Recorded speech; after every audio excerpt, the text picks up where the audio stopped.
Hello, ladies and gentlemen. Welcome back to Have the Race Gone for the IGTL solo race. It's race time, or it will be quite soon, I imagine.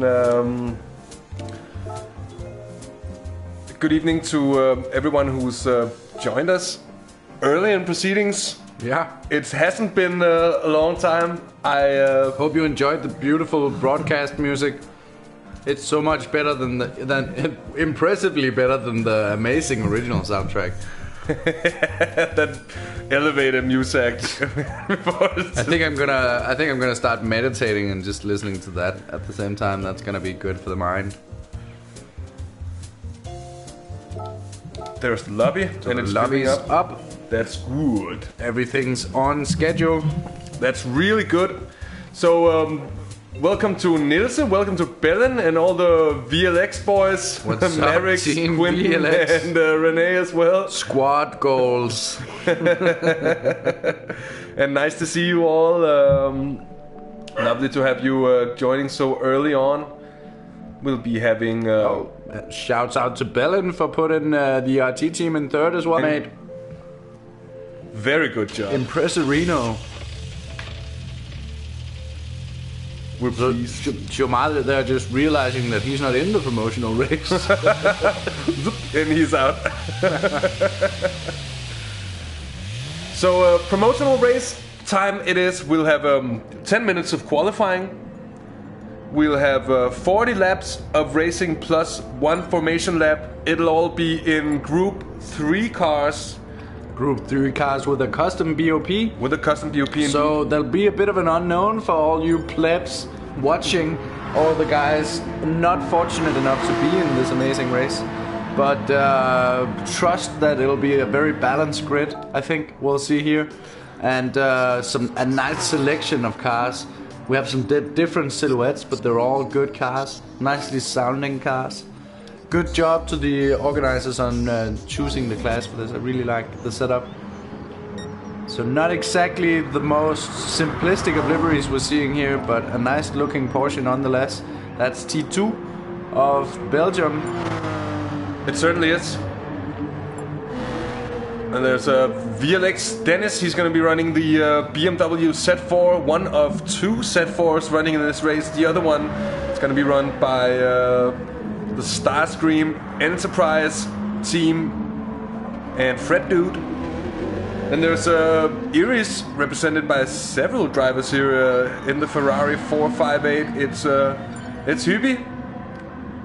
Yeah, ERT certainly a team big enough to pretty much fill their own grid if they wanted to, and with high quality guys. It's not just a mass of random plebs. It's certainly very, very good racers all around, and it certainly is. It certainly is. Many of these guys have or could race in the main race as well, and indeed I think that goes for much of the grid here. Crowd favorite, commentator favorite. He's in the race as well. Not actually Unaleska. I'm talking about Dr. Hash. Oh yeah, of course, Dr. Hash, and who's also become a good friend of us here on the channel. Been working together with the Audi TT Cup that's going to be coming up on the channel. That's looking very, very nice, by the way. Just a quick hint at how good that's going to be. And we had a great attendance for the Sunday special from the Green Hell. That was amazing to see. One of the better broadcasts indeed we had on the channel. That was a nice time all around. Indeed. So shout out to Dr. Hash for organizing that stuff. Yeah, and indeed Dr. Hash's TT Cup was about a half of that broadcast, and a very interesting one as well. And indeed, Quinton, the lack of ABS made for some very interesting situations, as we saw drivers could just completely lock up and go straight. A feeling I got all the way through was, man, I'm happy I'm not a set of front tires on one of those Audis. They were having a bad night, ladies and gentlemen. They were having a bit of work, and their work cut out for them. They were having the time of their lives, however short. Indeed. We have Seberg as well on the grid. Seberg, who's a known face from the IGTL. He did the 3 hours of Catalonia stint race alongside Elnersol, who's also on the grid tonight. Seberg will be running the Corvette C7 Group 3 car. And a very nice livery, by the way. Yeah, looking cool. Hi, Alex. And nice to see you, Alex, of course. Alex, welcome to the show. We just heard you made the livery for the flawless point. Yeah. Team, good job on that one. I certainly got a kick out of that. Brilliant stuff there. Nice work. Gotta say. So Elnersol, as mentioned before, he's in this Monster Energy liveried 911 RSR. It's actually pretty nicely done. It is. I'm gonna reserve my opinions on Monster logos and Monster in general, but that's what it is. It's a nicely done livery. Gets a little bit of a slide on, but manages to it's a nicely done lap. Fastest time in practice so far. We're waiting the start of the qualifying session. Shoma informs us that Nico RD won't make it. That's of course a shame. Of the Iris boys, we also have a Doctor who's joined Hübi in running in the Ferrari 458. And then we've actually got a trio running, because in the Corvette it's also the Wizard himself. Yeah. So let's see what spells he's going to be casting tonight. The Corvette, nice car. These Iris liveries, well, they're certainly also distinctive. That's actually a hard thing to make a black livery distinctive, but they've actually managed to do so, because... Speaking of black liveries, Alex hits us in the chat. I really like your decision to go with that livery instead then, but what a waste of effort, because you're absolutely right. I was thinking that in the broadcast as well. Those NSXs are hard to tell apart. Yeah, they're gonna be, that's gonna be a challenge for us tomorrow. What's up, Pinkery? Nice to see you, man. Evening to Pinkery M, and if I'm not completely mistaken, I read on Twitter that Pinkery's actually signed for an esports team. Oh, really? So hit us up if that's true. And nice to see you. It's been a while. Nice to have you along for Drop us the info, man. What's going on with you? Do that indeed. So Fred Dude's back in the lobby. That's always good. He's a guy you'll remember. The viewers of old will remember from such amazing series as the Multiclass Super GT Season 1. Season 1. Hosted by TSR. Hosted by TSR, yeah. Indeed. Quite a fast guy in that league. He's a very good racer. Gonna be interesting to see how he does here.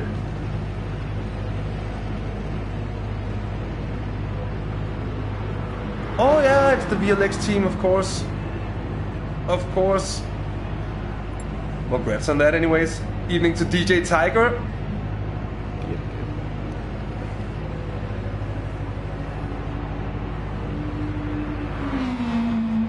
Let's get with the boys on track. Jumping on board with VLX Dennis, who by 2.5 tenths is fastest in practice so far. And he's up on his personal best on this lap. I think will appreciate a custom BOP. Yeah, very nicely handling car. It's so much fun to drive, but it's just not fast enough on the regular BOP. You really need a super squiggly boy of a track for it to work. What's up, Ethan? Welcome back, mate. Yeah, good to see you as always. I'm scratching my belly. Just a bit of personal information for Ethan there. So Dennis, in that set 4, seems to be just finding the edges of his grip limit. But that's good to do in practice. Setting a very nice pace though. Oh, improving by a bit there. Yeah, but it was actually Elnersol holding the fastest lap before, but him being in the pits, it didn't show on the leaderboard. But now it is. VLX Dennis. Went in the pits, did he? I see. Dr. Hash in second position in a very dark... What was he driving? It was dark. It's a Subaru. Subaru! Impossible! And then there's a Fred Dude in the more than pink BMW. It's of course the Starscream Enterprise boys in a livery that that those familiar to the channel will recognize from the aforementioned GSR Super GT series. They've been running that for both series, and they did this livery on the NSX for Season 2, and ran with quite a bit of success, actually. Yeah, you would do with a nice factual livery like that. Certainly can't debate the fact that it is more than pink. Pink plus more. Pink, etc. So we're gonna be running 40 laps, so definitely no sprint race, even though it's not 3 hours as well. No, I do believe this is what you'd call an endurance race on GT Planet there, Dirten. Yeah. You could debate whether or not it really is an endurance race, but it's a long race. A lot of stuff can happen. You certainly can't win on the first lap. But you very much can lose. But you very much can lose. And it's gonna be a very interesting dynamic. This is the first time we broadcast races from Autopolis, and we're really liking the looks of this track. I haven't had too much driving on it. Dirten has had a little bit. But it's looking very, very nice, and I'm gonna be very interested to see how it works in more familiar cars. I don't think either of us are too familiar with the way those new old Group 2 cars handle. No, I haven't really been driving them too much. I had a little bit of a go in the Lexus. Actually felt surprisingly stable to me. Oh, they're coming, tearing down the straight here. Oh, look at him go! He's rumbling. He's mumbling.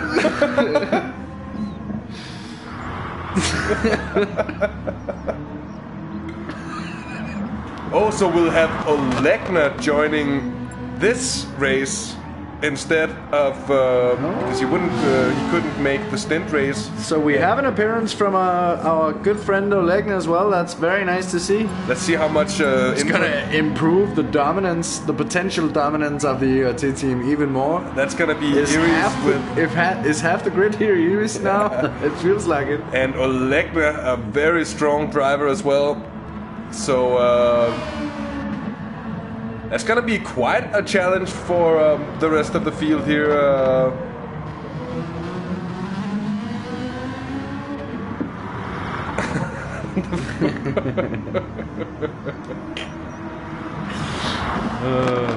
Can we get the tree cam back? That was the highlight. That was the highlight of practice so far. It was amazing. Here's Juna Leska in his Subaru WRX. And I would expect the WRX to do quite well around here. It's a handling strong car, well balanced, and able to achieve good cornering speeds. It has amazing cornering grip, that's true, but it really, really hates its front tires. So it's going to be interesting to see across 40 laps how they deal with it. That's true. That's true. Even though they're only running the racing hards, so I don't think it's gonna be pitting, well, at least all the time. But I mean, we have the Ferraris. They're also pretty notorious for tire wear. Interesting to see actually that some of the cars here perhaps aren't the most well represented cars in normal league racing. You'd see. That's true. The Ferrari and the Subaru and the BMW Z4 even aren't too popular cars in these races, so it's an interesting dynamic. It certainly is. Very different cars too. It certainly is. Right now we're seeing Junaleska through the middle sector. Let's go on board actually and have a little bit of a closer look. Just as we do that, he has a little bit of a moment, but didn't get to speak that much about Autopolis. We had a lot of action in the qualifying session for tomorrow's race, with the pole position changing hands on many occasions, and a very, very tight field in general. But what I mentioned at some point about, well, he goes to the pits. Seberg's just started a lap, I imagine an overtaking attempt through here. Well, that's not just going to end. That's going to carry on through there. And it's probably going to carry on through here as well. And then it might end coming into this hairpin. But that's going to be some great battling. I mean, it's certainly possible for a guy who's held on the outside to just maintain that position into it becoming a right-hander. And then you could see it going on potentially until this corner. And yeah, potentially... I mean, it does have a really great flow. It really does. It's a very, very nice look. Really well put together. There's a nice bit of elevation change as well, which I always like. Gives some different dynamics on different corners. Yeah, and it even has a little dip here. I'd say that's quite a big dip. That's actually quite a big dip indeed. Quite a considerable amount of dip for one small Frenchman. Yeah, and Alex confirming my thoughts there. He says that every time... well, that's a really good thing, to be honest. I really like tracks like that. Yeah. Yeah, from a broadcasting and from a commentating point of view. From a racing point of view as well. From a fan point of view, there is few things better.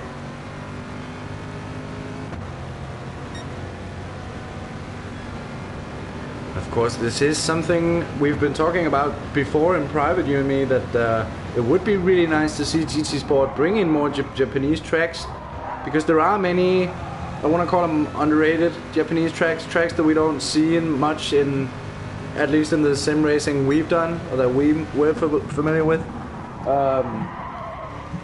So nice to see them bring in one that is pretty rare. Yeah, that's true. I called that it wasn't in any game, and I was completely wrong. It's in Shift, which is funny because Shift is actually one of my favorite underrated simish games, simcade games. It's actually good fun to go racing in that. I might try it with a wheel at some point. I was just on pad back then, a pad pleb. Just a regular old pad pleb. So Weeby picking up the pace as well. Getting himself warmed up. Indeed. And I'd say by now we're getting quite close to qualifying. Just waiting for the last couple of drivers to tag along. And that should be Olegna and whoever's stepping in. If we have any other reserves stepping in that I'm not really aware of, we'll have to see. Anyway, we are getting close.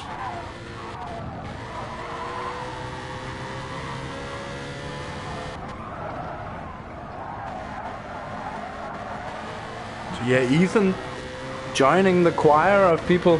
Actually, he's probably the founder of the choir, as he mentioned in qualifying as well. Shift really was good. I remember people talking a lot of smack about it. I think it was because a lot of people kept calling it a sim when it definitely wasn't. But it was a fun game, man. They were good placeholders when I was on Xbox and couldn't play Gran Turismo. Or even more, maybe. So Dennis improving in the first sector. Interestingly enough, as it's the straightest of the sectors, it would be the weakest sector for the BMW. Yeah, you'd expect so, but that first cornering speed means a lot through there, and that speed you carry all the way down to the timing line. So it's official now. We have as he loses it, kills a cone. Hashtag save the cones. On his attempt to overtake a slow-moving car in the situation. That went quite dramatic indeed.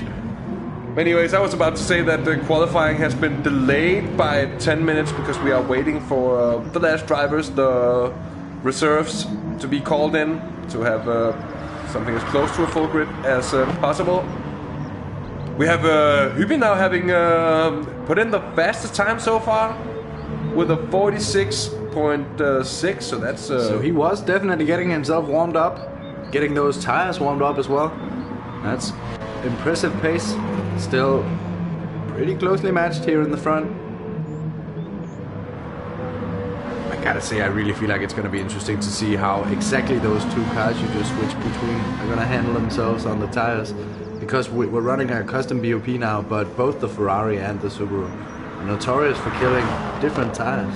Yeah. The Ferrari is notorious for killing rear tires, and the Subaru more the fronts. Yeah. But both of them are really rough on them. And this is a squiggly track, as we've mentioned, so certainly a place where it's up to the driver to try to preserve the tires as much as possible if they want to be still competitive in those cars. Yeah, definitely. It is going to be important not just to hammer along full gas, but to keep the pace and the wits about them for the driver's sake, in order to keep their consistency. I would imagine this track to be quite hard on the tires. Actually, we have a lot of direction changes. Yeah, absolutely. I think it's really hard. You have a lot of places where it's quick transit. Whoa, look at that shot. Look at that shot. Team ERT has come out in form. For anyone watching cycling, that was a bit Team Sky-esque for a second there.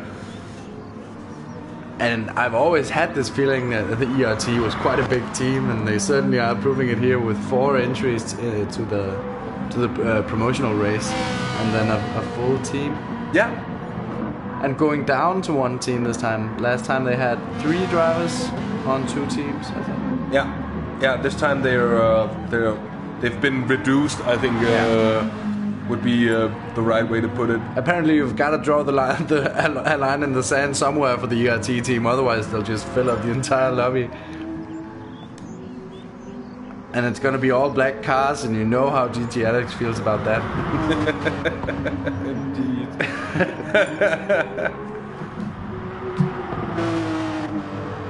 So the closeness and pace from the qualifying session before has most certainly carried on until the solo race here, because we have Hyvy leading now by half a tenth of a second, more or less. But Yeah. Alex there is, and then still within a tenth of Hyvy is Elnesal in third. That's impressive. And interestingly, it's 3 different cars in the top 3 within that close time frame as well. So the BOP is certainly looking pretty close here. Yeah. Of course, it is just a modified version of the PD BOP. So it is, as we know, already pretty competitively close. Yeah.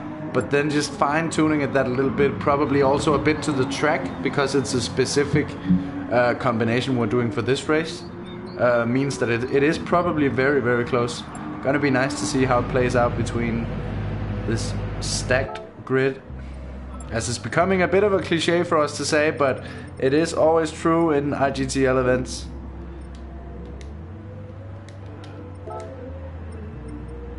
I'm just confirming Kenny on lobby stats. What's up, Portuguese? Nice to see you. Yeah, good evening. Welcome to the broadcast. Olegna. Olegna now with the new fastest The first time. thing I saw when he when we found out that he was joining was a comment saying "OP, Olegna OP," or something to the tune of that, and he just blazed everyone. 420 blazed everyone. 3/10 up. Impressive stuff, Olegna, indeed.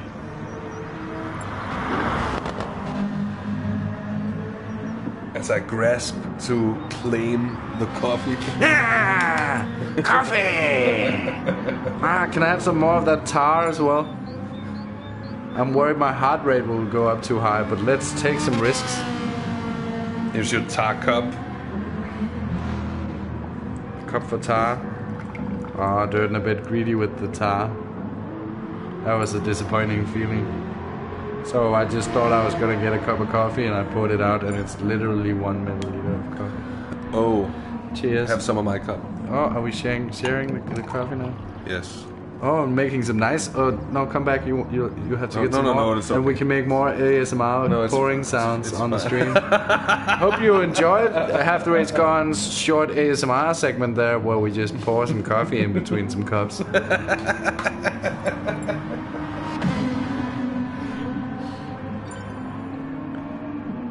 Hey, Tree Cam is back. it's Fence Cam. It's the sequel, Fence Cam. Is it better as it was? Oh, look at it be static!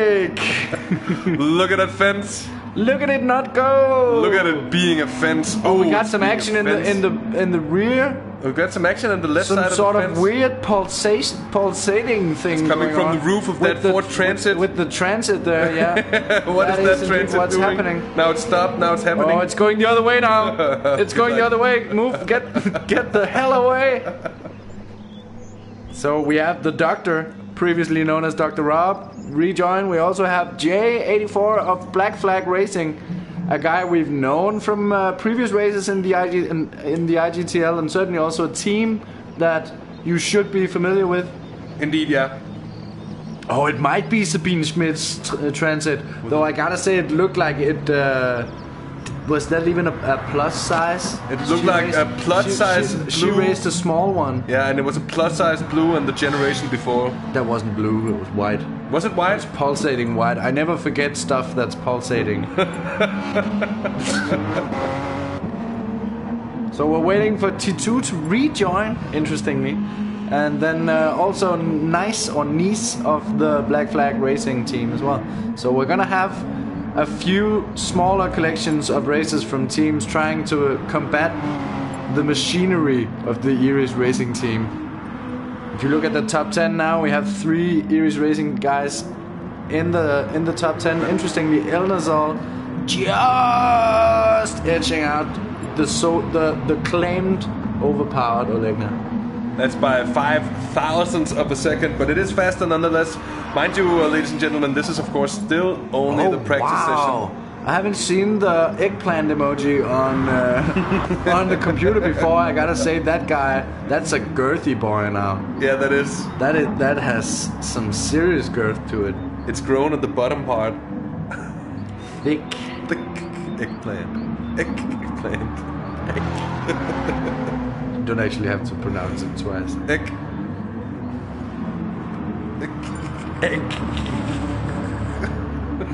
So T2's back, and we're one step closer to getting underway with the 10-minute qualifying session. Short and sweet indeed. It's gonna be no more than a couple of laps effectively for the drivers, and then it's gonna be race time. Breaking news: a Volex person is available. I'm sorry. I wasn't trying to joke like that. It's just we have 8. We have the entire squad in the chat. Or at least I assume it's the entire squad. You could also fill a lobby. It could be like a multi-lobby race. 1 lobby of VRTs against 1 lobby of VLXs.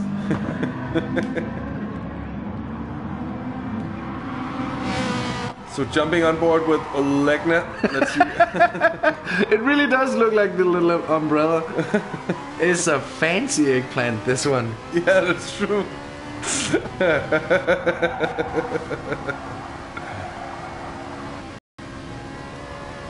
I feel like they've managed to capture how incredibly green Japan is pretty well. Certainly it's green. It's confirmed for green. Confirmed greeneries. Confirmed greenosity. Coming into the big dip here, I really like this section. First you turn in, and then you suddenly have a lot of camber, and then the camber disappears. And that's gonna be hard dealing with the way you suddenly get more drifting, more understeer. Yeah, and then a little bit of off camber, it seems also for the right hand turns here as well. You see how it really slides, and it's hard to make the car turn right. Certainly off camber coming around there, putting you into the curbs a bit. And hey, Gianluca, it's not yet the qualifying session. It's getting close. It's getting very close indeed. We are just waiting for that last anarchist BFR Nice to join the lobby. He's gonna be here in a second. I can feel it. It's gonna be. Look at him go! Look at that dominance of the T team, at least visually. And howdy, Cliche. Good evening. What's up? What's up, Cliche? What's up? Yeah, nice to see you.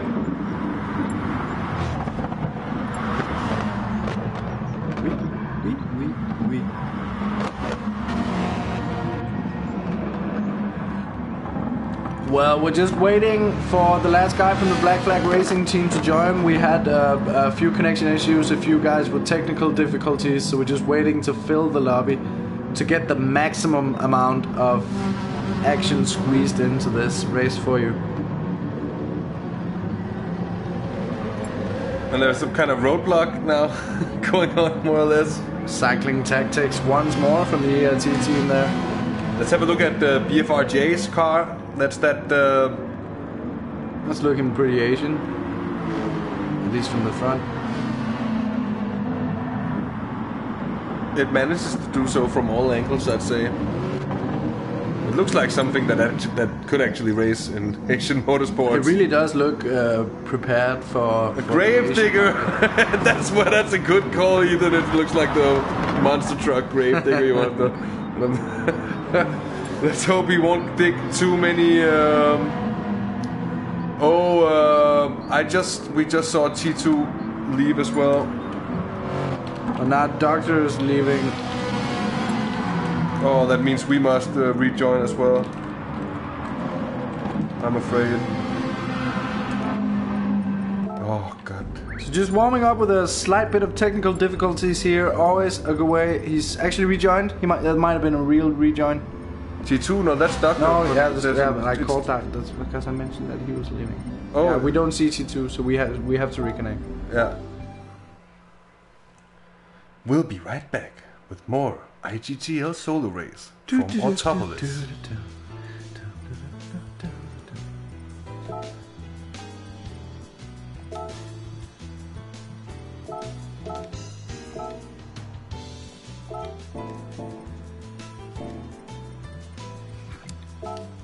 I don't have any liquids to make ASMR with, and I don't want to do the smacking mouth, the weird mouth sounds, because that really puts me off. Do we have a feather we can put on the microphone for a while? No, don't do that. You don't have the headphones on.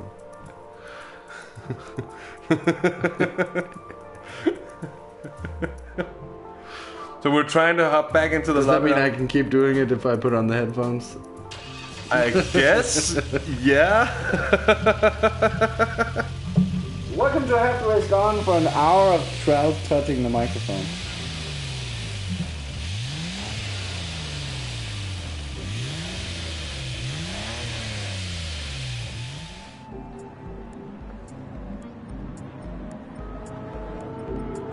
Do we see T2? Yes. Do we see 12? Yes. 'Tis a miracle!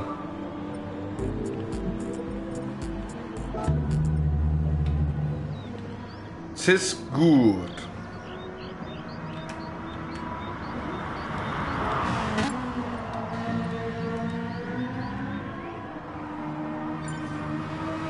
Oh, and there we had Nice. Nicey. Nike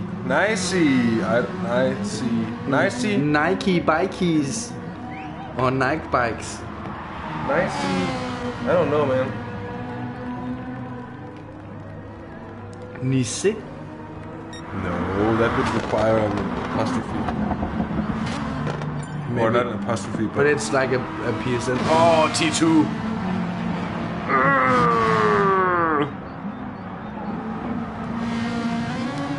I'm just gonna ask if he actually left. So if you're enjoying tonight's broadcast of trying to get a Gran Turismo Sport lobby to work, Okay, so we did. consider hitting the like button. If you've already done that and you're not subscribed, consider subscribing. Why not? I mean, it's not like it costs you anything. It's not like you have a limited amount of subscribers. Well, everyone has a limited amount of subscribers, but a limited amount of subscribes. Imagine how hard YouTube would be if you had like. If you had to fight for people's subscribes. No, we all have to fight for people's subscribes. Oh yeah, That's but basically like, what we do but, here. But like, if everyone only had 5 subscribes per month, for example. And you'd have to be, like but everybody like had 15 total. You'd never get more than 15. Oh god, that's even worse.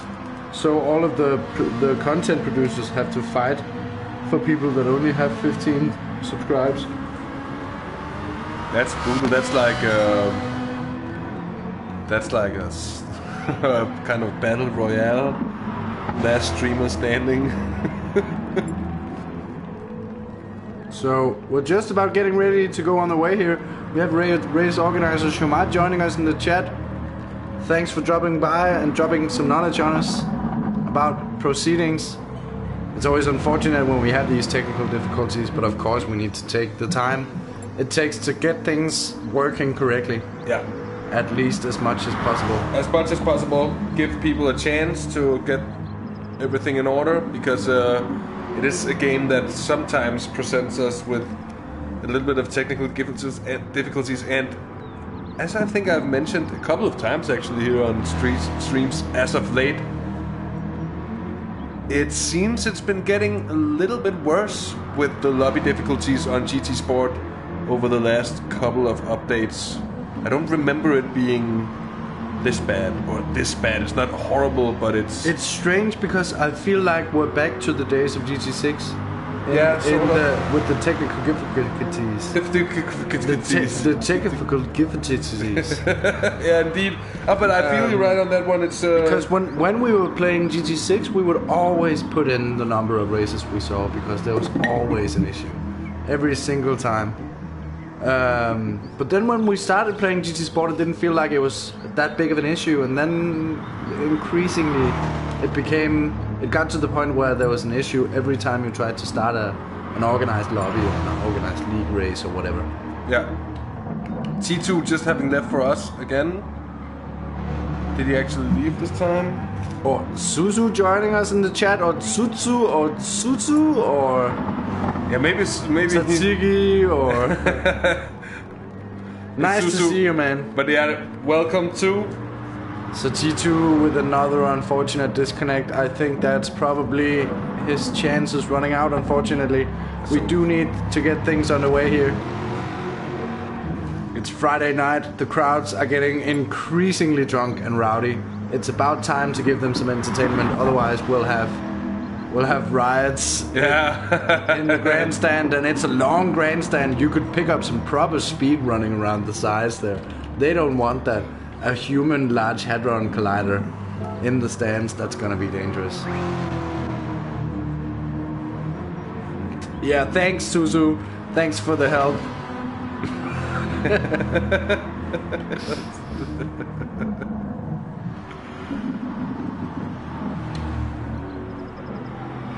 No, Fred, dude.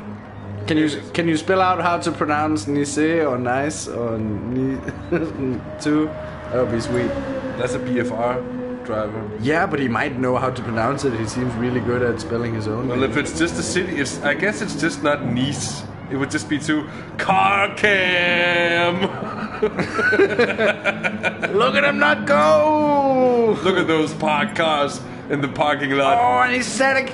And he's parked right alongside the other car. Look at that The lights are pulsating again. Is that turn? Rear wheels? They look like they've been pushed into the back of the car. That weird sedan coupe is confirmed for rear wheel steering. And hey, Susu, no, it's not yet qualifying. It's still practice. No, actually, the parked cars, that is the qualifying. The positions are determined by the frequency of the pulsating lights. It seems, it's T2's internet having problems, and qualifying is starting in a moment when we'll have the lobby reset, the time of day reset and everything. Track times, of course. Here it comes. 10 minutes of qualifying. It's live, ladies and gentlemen. Here we go. Underway. And we have the pit box. Pit box glitch. See if we can get some footage of it. Not really, unfortunately. Seems you have to wonder how much the ERT team paid to get that glitch, because it seems none of the ERT cars are affected by it. That I'm afraid, because the pit box usually bodes lobby troubles, and someone will get dropped out and stuff like that. So we'll have to see how it goes. Anyways, qualifying is live, And as I mentioned before, it's 10 minutes only. Pressure for the drivers here to get that golden lap put in. Yeah, I'm just watching to see how many cars get on track here, Dirten, and it seems that everyone is indeed on the track now.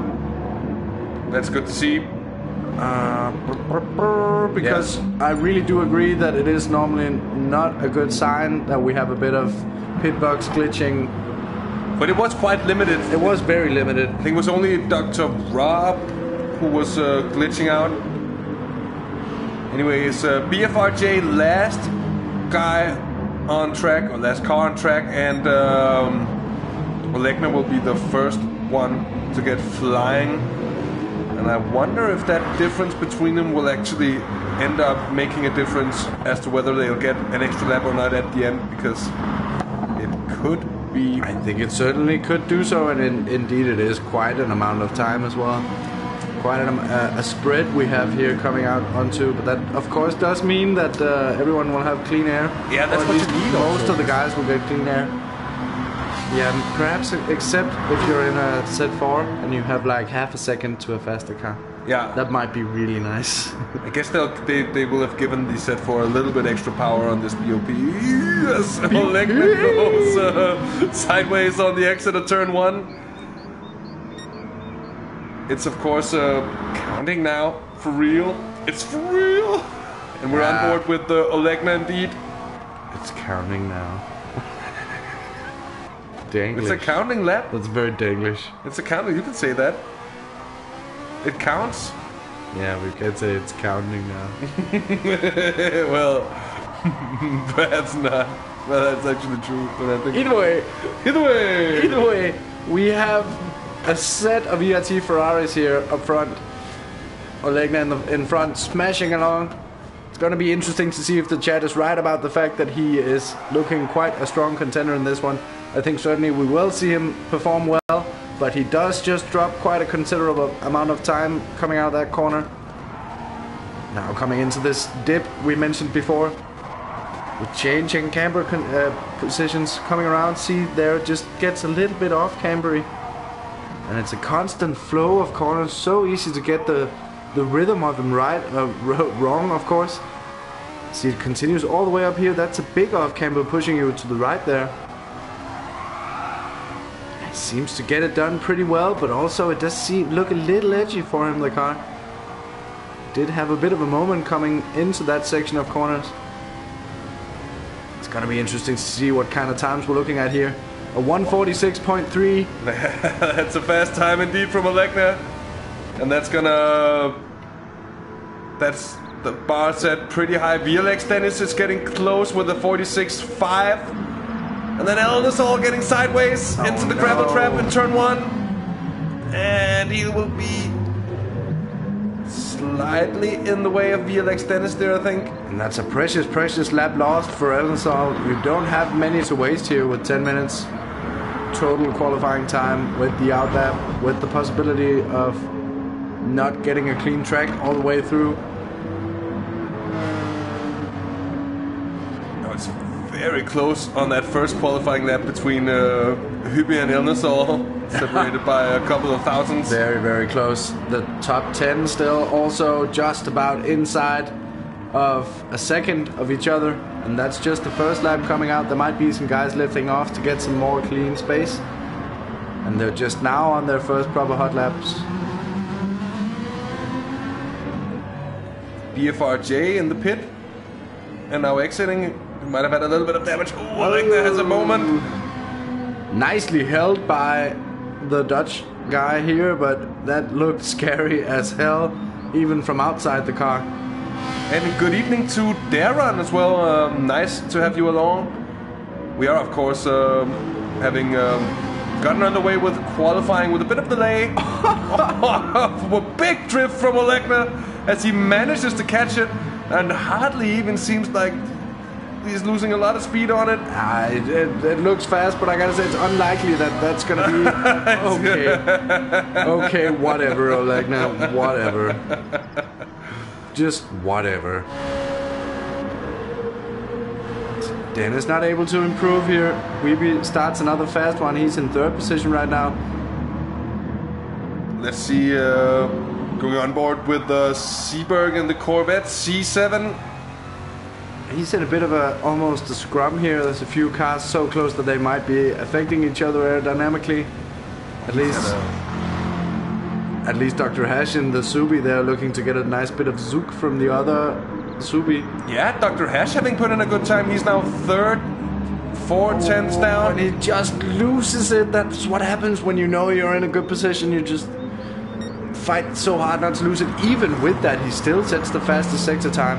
But he is out of the slipstream of the other Subaru. He'll have to pick up the pace to get back in, and he does lift off and let people through. Yeah. That was not going to be his best lap, and he's happy with that lap he just set. So a good time to just cool things and take a bit of a mental breather before going into what's going to be 2 fast laps, I think, for him. Yeah, coming into the end of qualifying.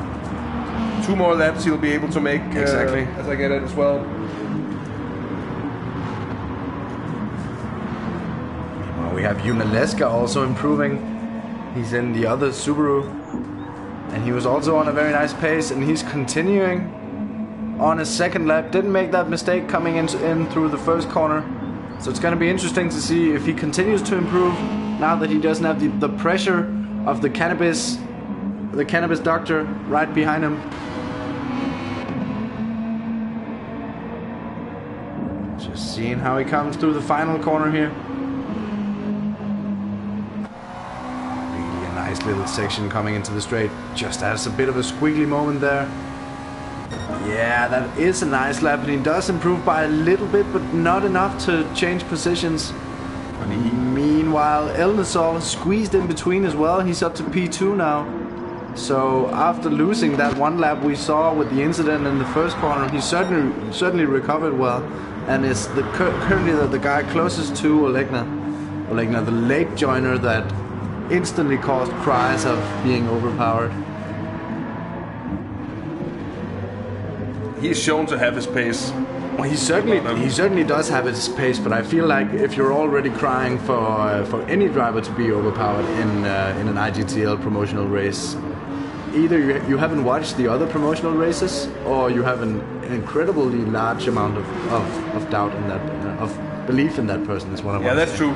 We've seen some incredibly strong guys, and we're seeing guys who did well in those races come up and do well in top level racing as well. Well, this is top level racing basically. Yeah, we tried to keep up for one of the races, and that was that was embarrassing. Lower part of the lower midfield, something like that. I think in the couple of the bottom. We didn't end last. We weren't last. In the first one we were like midfield. Yeah, that's true. Quite pleased with that actually. Yeah. And then on the second one we tried to do, we were stuck on the grid. And we were, yeah. So we did really bad there. Yeah, that's true. But we were racing it as a split seat, which I feel like is an advantage, because we were running a race format where you had to pit, and we could switch drivers and have a fresh guy jump in that car with complete, that mental hunger and freshness. Yeah, that's true. It is an advantage. Oh, we be grabbing P2 there, sneakily. By 6, he's just got a thing for just sneaking right in front of Elnesol other times there. And indeed, their run, Olegna is known to be a bit of a madman. And he's a very fast guy, Olegna. He's one of them very, very top level drivers. So a Dutch-British combination of drivers here, both of them Dutch on what I'd call a British esports team. But it's certainly a British esports team. I wish I could be a fly on the wall in that team party chat just for a second. Well, that went fast, and the race is getting underway. Boom, at 10 minutes. So for once we didn't get to finish the laps or nothing. And he is certainly up there. Their run is through. So 2 Ferraris front row, then it's Porsche 911 of Elnesol and Dr. Hash in the first of the 2 Subarus. In the rear there we have Kenny in the GTR safety car. He's going to be rolling his way through here to lead everyone off, except for the fact that one of the guys forgot about the rolling start. Did he hit the Ilnasol? Yeah, I'm kind of worried he did. So Dennis quite eager to get on the way there. Dennis, of course, a crowd favorite in our broadcast. Ilnasol has engine damage. Oh no. I think we should vouch for a restart. Yeah, absolutely.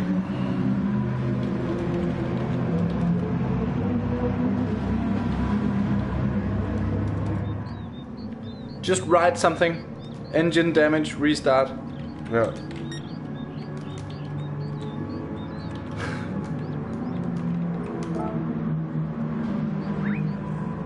Why are you still cutting the sentences short when you have the keyboard? Yeah, it's a good. The infinite power of the keyboard. We've become so adjusted to the fact that it's really hard to type on a PlayStation that even when you connect the keyboard, you still think it's hard to type, even though it's amazing. I do the same. It's a thing. It's a whole thing. Oh, that's tough luck. That's tough luck for Ilnasol. Will be starting from the pits for repairs. After that unlucky incident, trying to get away for the formation lap. So that's indeed very poor luck. It's of course the safety car driven by Kenny, the Nissan GTR safety car, nicely designed with the logo. Seems to fit quite well on the side, the GT logo that goes down there. Yeah, quite a nice looking design here. Enjoying that. Quite a nice looking grid as well. You can see how distraught Ilnasol is. The only guy not to do anything about warming tires, now there's a gap opening, despite his best efforts, I think probably. And that's even just in the parade lap, so what a big shame for him. Totally unaffected up front will be the two Ferraris. Indeed.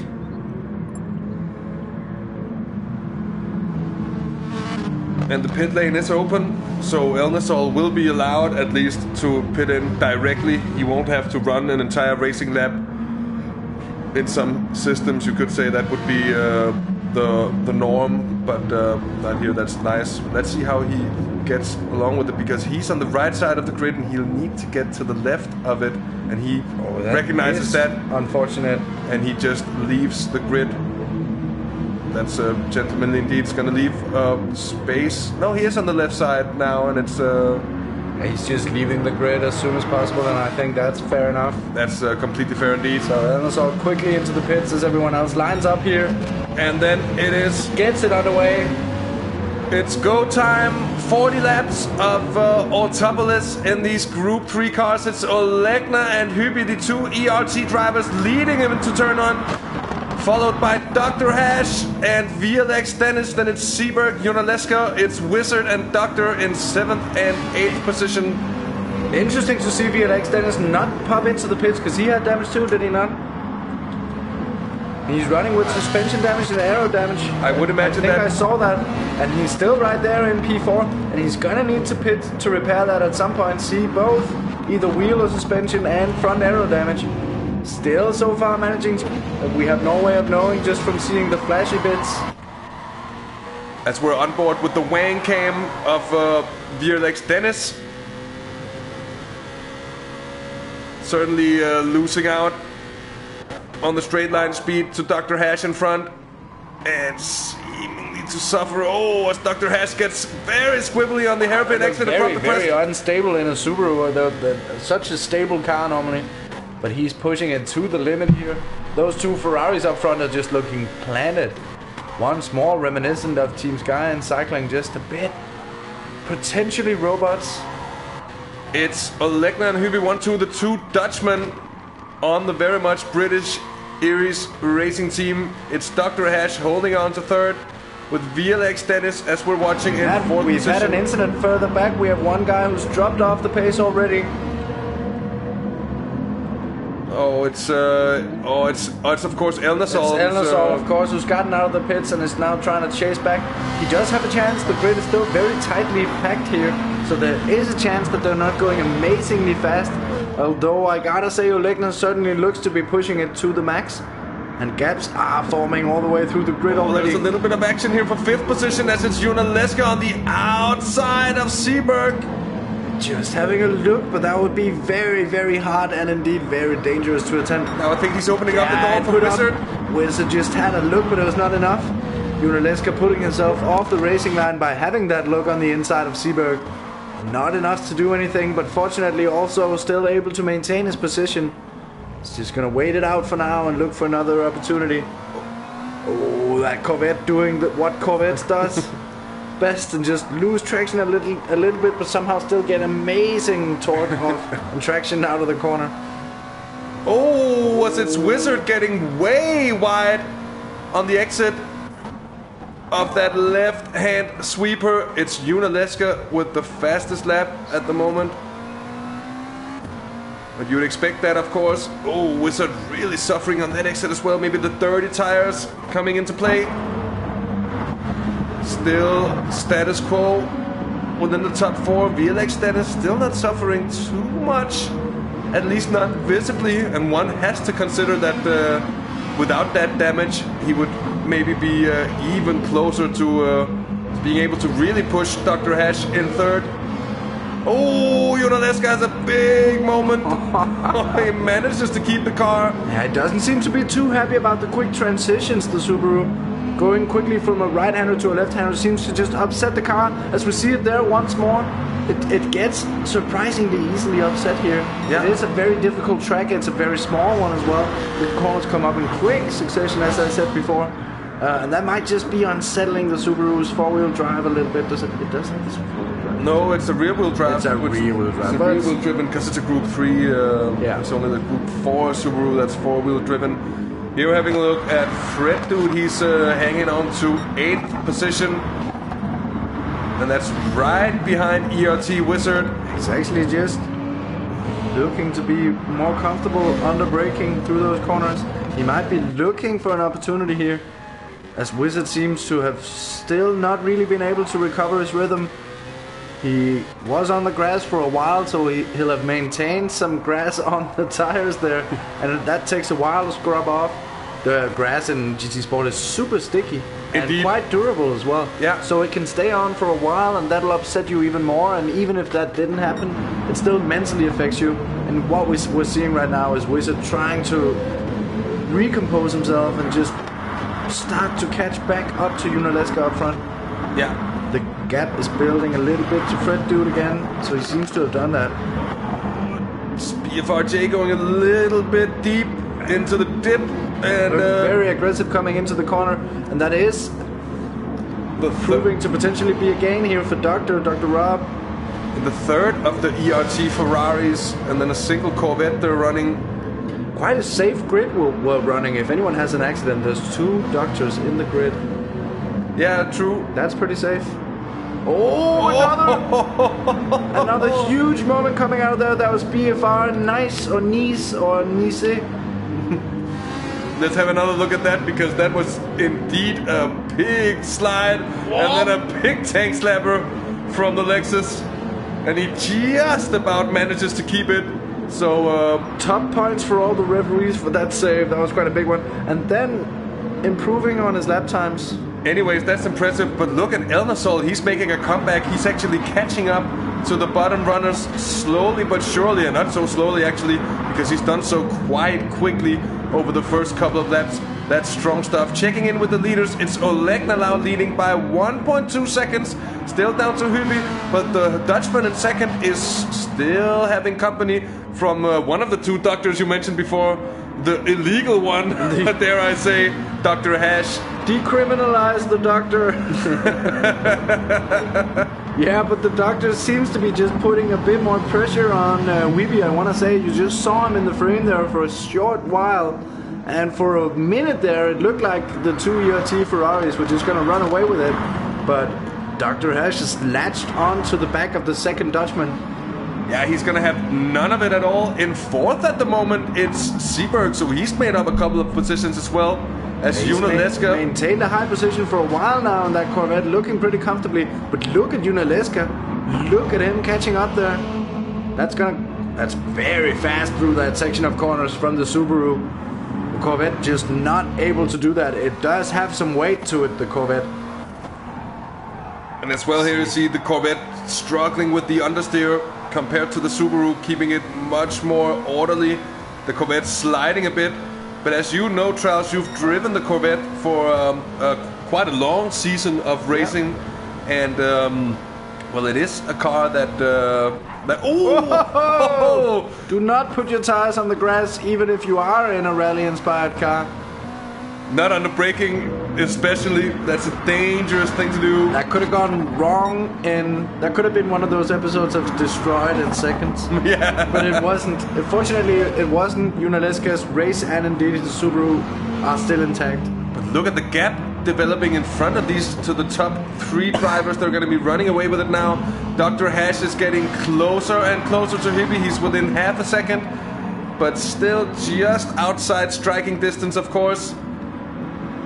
And then there's a good gap down to Seberg by now. There's almost 3.5 seconds up to Dr. Hash. And then, of course, Junaleska, which is almost very close to be within actually being able to make a move.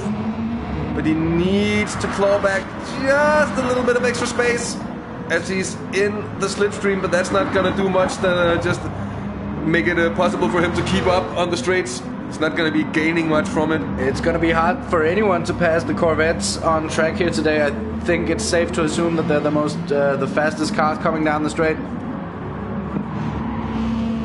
And then it's 2.2 seconds further back to ERT Wizard in 6th. Fred Dude has made his way up to 7th position. It's BFRJ in 8th. Then further down the order, it's Elnesol 11th, and who's that? It's VLX Dennis, who has had some kind of his... Oh, he might have had a pit. Yeah, I noticed that people said "Rip Dennis" in the chat, and I was wondering if it was from the starting incident, but he must have had some type of accident. He's had some kind of accident, definitely, because he's still running with that damage, and he hasn't pitted yet. Oh, poor luck for VLX Dennis, who really seemed to have his pace about it now. Up in front is Elnesol. Making moves. Oh, and still yet another tank slapper for BFR. Nice. He was a very late joiner, and you have to wonder how much he managed to warm up before this race. He certainly isn't looking to be in any comfortable, fast type of rhythm. Elnesol, on the other hand, though, is charging with a vengeance here.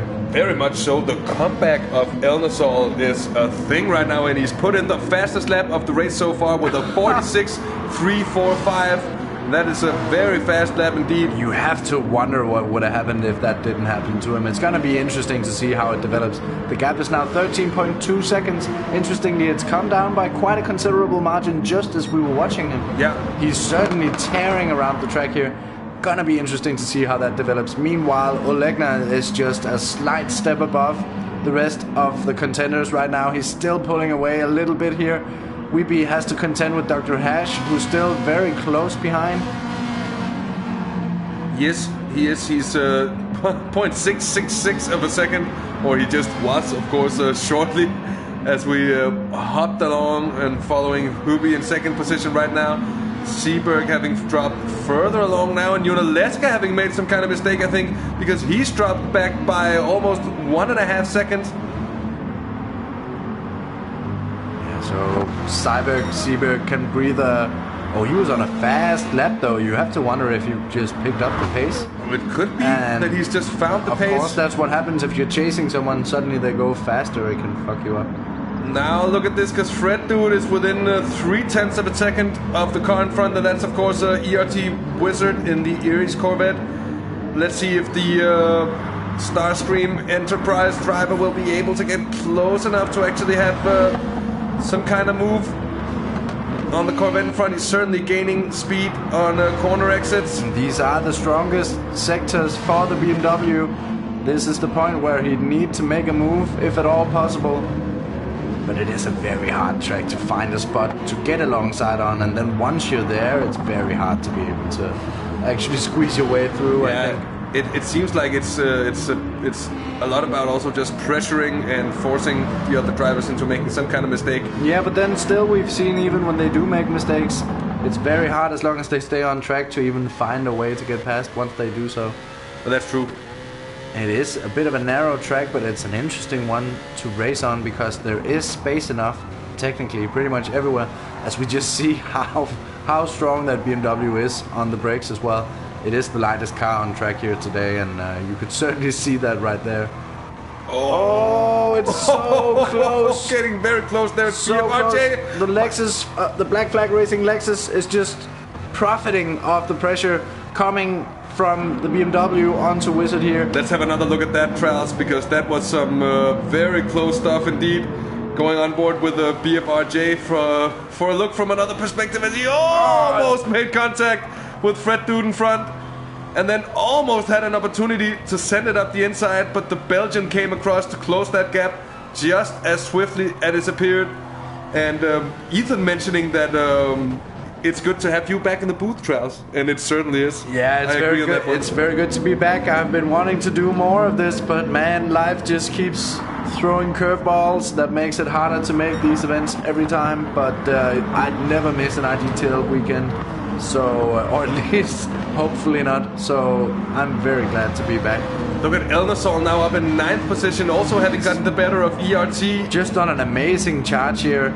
It's very inspiring to see how good he is at taking that frustration he must be feeling, turning it into sheer race pace. I thought that thought, and I thought about saying it, and then we came, the race developed and all that stuff that happens, but I actually thought that exact thought a couple of minutes ago. That's really good job by Elnersol to turn that frustration into something constructive. That's Wizard unable to deal with the pressure.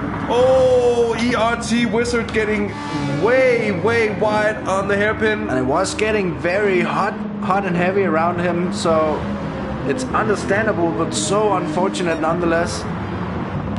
As he just outbrakes himself and goes into the gravel trap, he manages to keep the car pretty well under control, but he throws away 4 positions.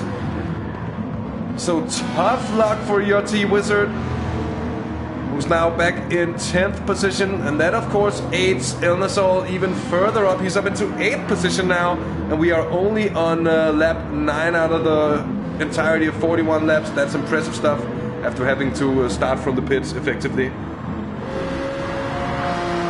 And I said 8th before, it's 7th now. So fast it's hard to even keep up with, as we're seeing Jay. And I wonder what the gap is. See, exactly, that was what I was thinking. He's right on the bumper of Fred Dude now. Fred Dude, who just a short while ago was the one putting pressure onto other drivers, and now he's dealing with an almost unbearable amount of pressure from this Porsche. This Porsche that's possibly running on Monster to gain this type of pace. Look at this. He gets very close and he sends it up the inside there. Oh, that's a brilliant move. Strong. Yeah, it's such an amazing performance from Elnersol so far. He could crash now. And now it's side by side between BFRJ and Fred Dude. Let's see if Fred Dude is going to get the better of it. Let's have another look at the overtake from before. Brilliant move from Elnersol to take 6th position. Just throws a slight dummy on the inside there of the left-hander and then just sends it. Yeah, absolutely sends it with 100% commitment. Great to see Elnersol. Very classy, hard. And look at the gap up to Olegna, because it was 13.7 seconds a couple of laps ago. He's making his way through the field at the moment without losing time at all. He's gained 2/10 actually over the last couple of times. He's lost 3/10 now. He's gaining it. But he's lost 3/10 while gaining what? 9 positions, 8 positions. Absolutely amazing driving. And you see, as soon as he gets clean air, the time start dipping a bit again. See now, coming down. So let's check back in with the front runners. Olegna has increased his gap, but it's happening quite slowly. It's just hovering around 2 seconds at the moment. Still Hübi in second, still Dr. Hash third. A little bit more spread between those two as well. And then it's still Seberg fourth in the Corvette, with a slight gap of a couple of seconds, 1.5 seconds still, so status quo between himself and Junaleska. It's been standing like this for a couple of laps, but coming up from behind now is going to be Elnersol, and he's going to be throwing a bit of fun into the party of these two for sure when he catches up, because he is certainly on fire at the moment.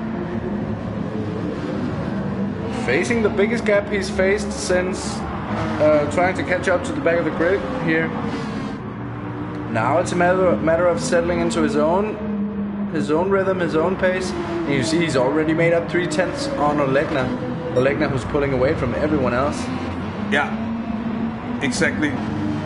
So Elnasol proving to have the fastest race pace, at least here over the first part. Yeah, well, Olegna just set the fastest lap just now. Olegna dipping into the 45s on race pace as well, so that's also hugely impressive. And you have to wonder if this lap he's on right now, Elnasol, is gonna be the fastest one of the race, because it was looking so fast. And see, he's coming down almost below 13 seconds. Then just coming up, yeah, okay, it's just relative, bouncing up and down right now. It's hard to tell. It's going from corner to corner, but look at the gap to Junaletska. It's only 2.6 seconds now.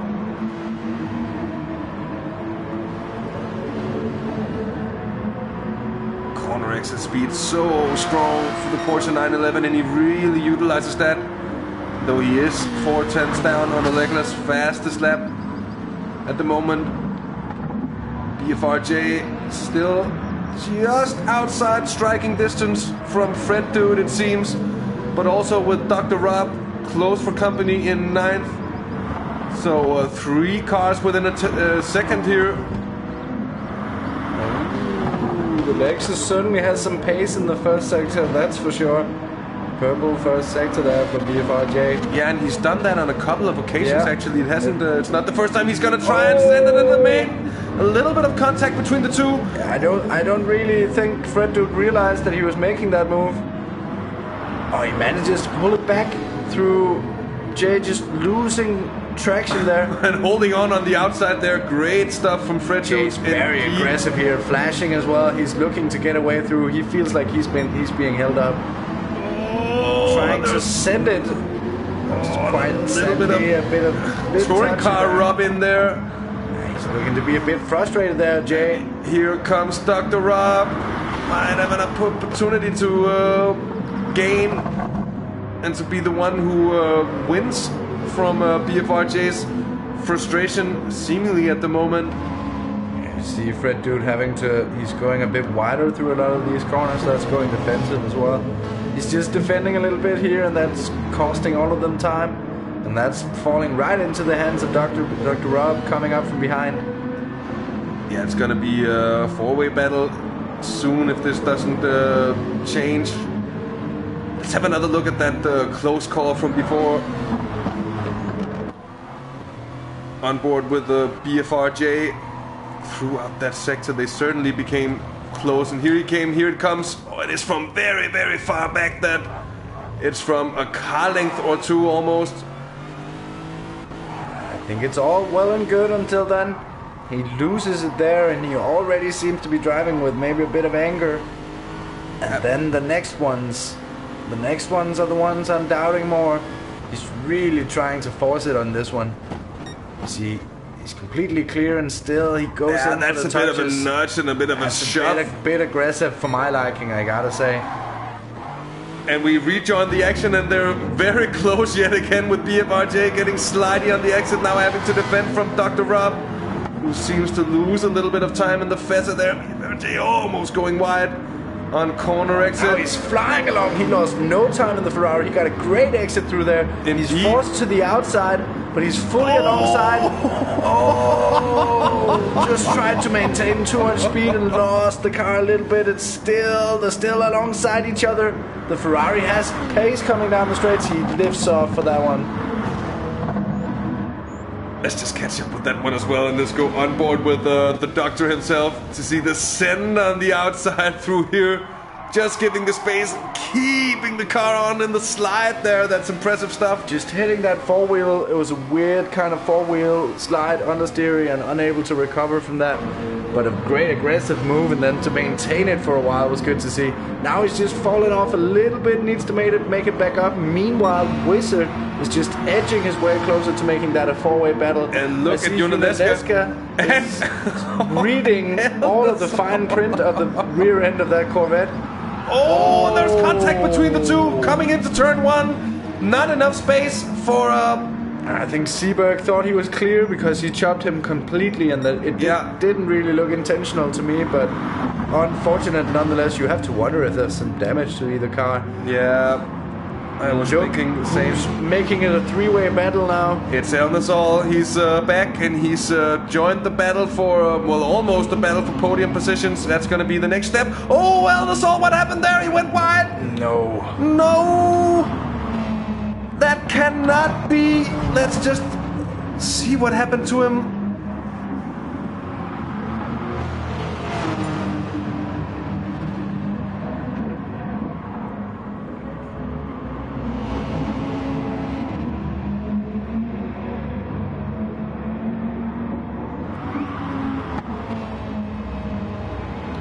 That looks to be hardware issues, perhaps. Yeah, that could be a disconnected lead. Disconnected very quickly afterwards. I'm afraid that might be a technical difficulty causing that disconnect. What a massive shame. He was showing himself to be possibly the driver of the race. Yeah. And then getting killed like that. That did not look like any type of accident. And then a rage quit to me. It looked like difficulties. Yeah. What a horrible luck he's had. He's had such a horrible piece of luck, and then just to on top of that show what kind of pace and what kind of racecraft he was also pulling off. He was really on a good day with his driving, but that was anything else amazing stuff, but outside factors just made it impossible for him to succeed. But what a showing he made, what a name he's made for himself. Yeah. What, at least in our little world. We're certainly gonna remember the name. Can someone play that NFL horrible NFL song? And 100% reason to remember the name. So, just catching back with the action, Juna Leska having made his way up into 4th position, getting past Seberg, and is now chasing Dr. Hash for the podium spots. Meanwhile, in the head battle in behind, Fred Dude is still hanging on to P6, right in front of BFRJ, and those two has already had their fair share of infighting. Let's see what's gonna happen. They've gotten rid of the two ERT drivers, and that's of course Dr. Rob and the Wizard. When those two are hanging back there, he comes up the inside, I think. All of a sudden, unable to get a strong enough exit to maintain the position, but just for a second there he came out of nowhere. Jay really proving himself to be a crafty guy when it comes to racing. Look at that, just having a look, trying to see if that was possible, but he loses enough traction. And the BMW gets the straighter line and maintains it, but this is quite the battle. Indeed it is. It's very, very close between the two at the moment. There's a bit of heat in it as well, but that always makes for good racing. Oh, the Ferrari behind just tank slapping its way around the track there, but it looks fast enough.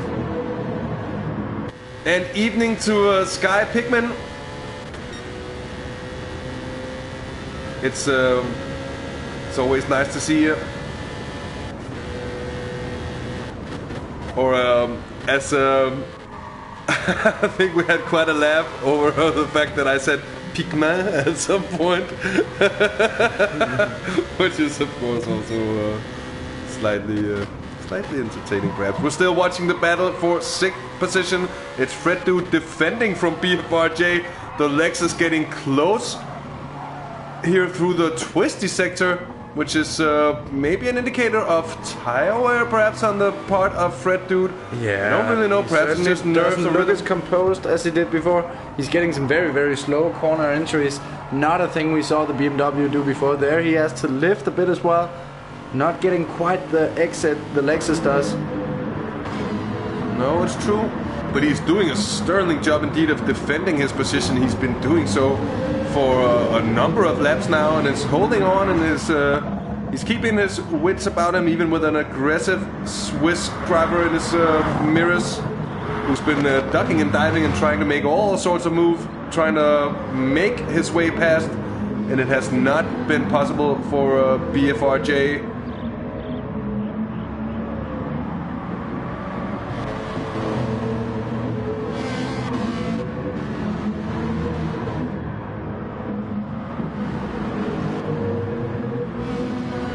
So it's two Irish drivers in front, and then the other two are 8 and 9 at the moment for the time being. VLX Dennis is in 10th position at the moment, quite a bit away in front of BFR.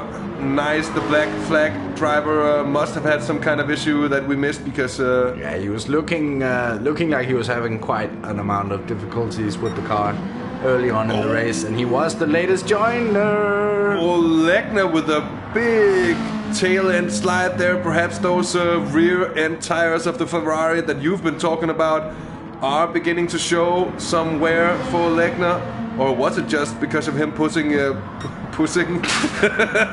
Certainly not pushing. That's one thing you can't accuse him of in this race is pushing. That's for sure. Well, that wasn't what I intended to say. Completely unpushed. To be fair, it was non-pushed. But yeah, immediately going back to setting a strong pace and not really seemingly losing too much time from it. He still has that semi-comfortable gap of 3 seconds, 3.5 seconds, down to his teammate Wiebe, who in turn has an even more comfortable gap of 5 seconds, down to Mr. Medicinal Cannabis himself.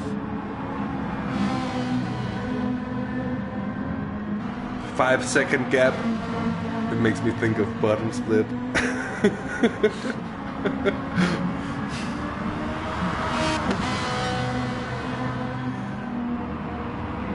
So I gotta say, one thing I'm taking away from this, I'm really happy to see Fred Dude doing so well.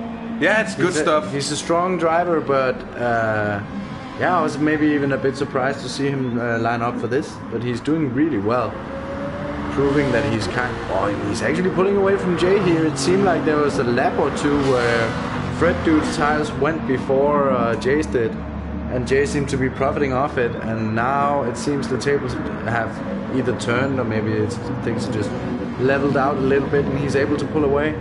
As we say that, it's BFRJ pulling in a couple of tenths, 2.5 tenths actually through turn 1 alone. Yeah, but we're entering the BMW's strongest corners now, so I'd expect it to go back up. Yeah, but what we've seen is quite the opposite actually through this sector. That every time they go through here, it's BFRJ really pushing into the advantage of Fred Dude.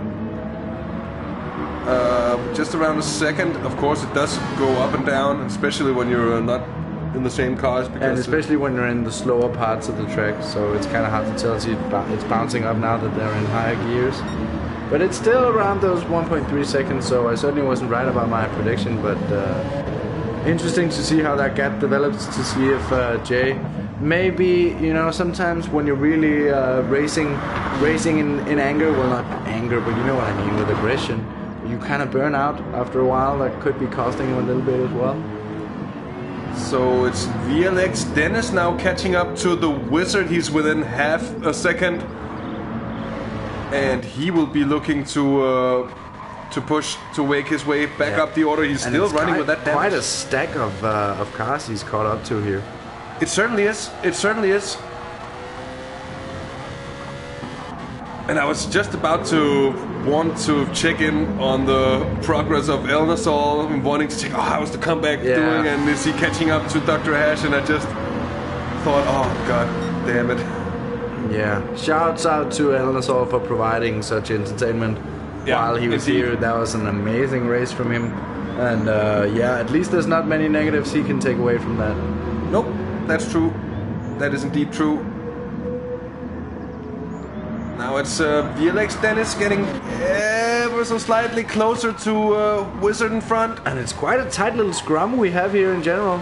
Yeah, because both of them are also catching up to Dr. Rob as we speak. Actually, that gap is diminishing very quickly indeed. Let's jump on to the Corvette of the Wizard. This is one of those moments where you're probably happy you're in the set 4. It's a very narrow car. You can fit it pretty much alongside anything at any point. That's true. Just squeeze it in there. Whoa! Look at this! Look at the BMW! Look at the BMW of Dennis. He's trying to squeeze it past both of them. He doesn't get any type of exit to do it, but he follows along past Wizard here. I feel like that deserves another view here on the replay. There's a very late making move from Wizard. well played by Doctor and well played by all of them not to have any kind of contact. Like Doctor wasn't quite prepared for going for that cutback, unsurprisingly, but he got it done, managed to get his way through. It looked to be an amazing send there by Wizard, but not materializing for him in the end. Indeed. Oh, and then what you see immediately is now Dennis is through. Doctor is struggling to keep up. How did that happen? The narrowness of the car is how. We have Dr. Hash pitting in. We have Dr. Rob pitting in as well. So it's a medicinal meeting there in the pit stop. The two doctors just discussing the recent developments in pacemaker technology real quick, and then popping back out to the track. In 9th position for Dr. Hash's sake is going to be 10th for the other doctor, Dr. Rob, as they rejoin, both of them. And can I just say welcome to everyone who's joined us here along the way. We are getting very close actually to the half the race gone marker. Ooh, indeed we are. And you are of course watching the IGTL solo race, what used to be called the promotional race. Now it's called the solo race. It's from the brand new, at least brand new to GT Sport and to the Gran Turismo franchise, the Autopolis Raceway, and it's proving to be quite a good track. Indeed. Difficult to overtake, but that's a good show as a broadcaster. But yeah, this is like a support class in real life racing for the IGTL. Yeah. That is going to be raced tomorrow evening. We had the qualifying earlier. You can find that on our broadcast on our channel as well. But this is the support class with quite a level of drivers, indicative of the amazing level we have in the IGTL as well. Make sure you check it out. It is probably the best grid you can find anywhere in GT Sport. Yeah. Olegna, who's been racing and been doing well in those races, right now is kind of mopping the floor with everyone else. Yeah, but saying that, he's just lost a big chunk out of his advantage. VLX, Dennis, and the Wizard also now pitting him, just finishing on this Olegna, because he lost more than a second. He lost 1.5 seconds on the last lap, and he finished the last lap 2.5 seconds down on his personal best time. And meanwhile, Hyppie in second position seems to be keeping his wits and his pace about him very well indeed. And then running third now after the pit stop of Dr. Hash, it's of course Junaleska of the TX3 team. It's Seberg fourth in the Corvette. It's Fred Dude, of course, now after those pit stops. He hasn't pitted yet. He's running fifth in the Starscream Enterprise BMW. Their first IGTL entry, and he's making a good showing actually. He's broken away from BFRJ, having put 2.3 seconds into the Swiss behind him. So that's good stuff indeed for Fred Dude. Yeah, for sure. For a second there, it seemed like the tire advantage was leaning towards the Lexus, but then it seemed like the tires on that Lexus just got worn as well, and then the scales tipped back in favor of the BMW. Fred Dude certainly seems to be trying to make the most of it here. Just coming through that section where the Lexus seemed pretty strong. Now we have Olegna pitting in, so that might be why he was. But look at that, Olegna with 29 liters of fuel left, Hyppie with 13. So you get the feeling that Olegna has been fuel saving quite a lot when his Dutch teammate in second hasn't been, and Junaleska with only 2 liters of fuel left. So Olegna's going to be saving big amounts of time on this pit stop, and it could very well be the only pit stop he's going to do. I think it very much is going to be one stop. It's going to be the only pit stop he's going to do, and it's going to be an amazingly fast one. He had so much more fuel than everyone else.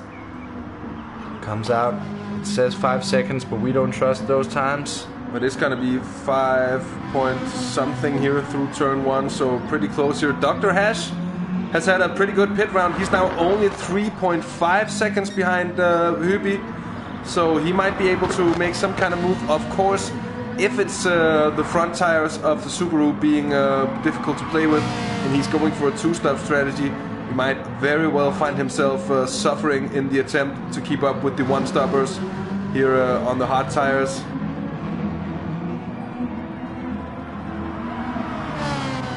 Hashtag vehicle. Ooh.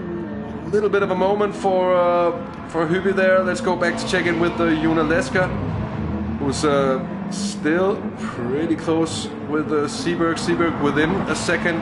He's in 5th position. The Frenchman, of course, Junaleska French as well. Those two have been going at it for quite a while as well. But since Junaleska got his way past, they haven't really been that close.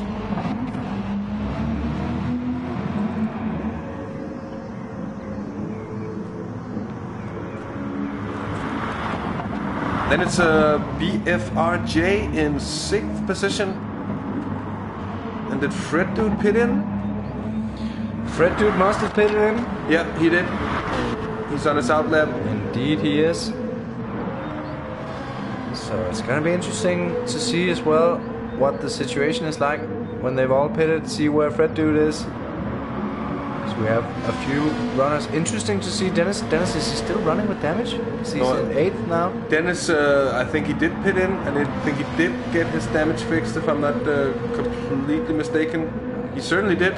Yeah. He certainly did. Recently pitted.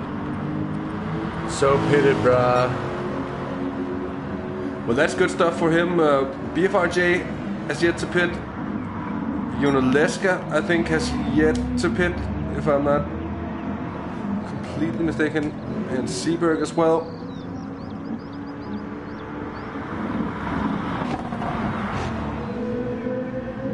And Dr. Rob hasn't pitted yet as well. Oh yeah, he has. He was the first to pit alongside Dr. Hash. Yeah, the medicinal meeting. The medicinal meeting in the pit stop, in the pit lane, that's true.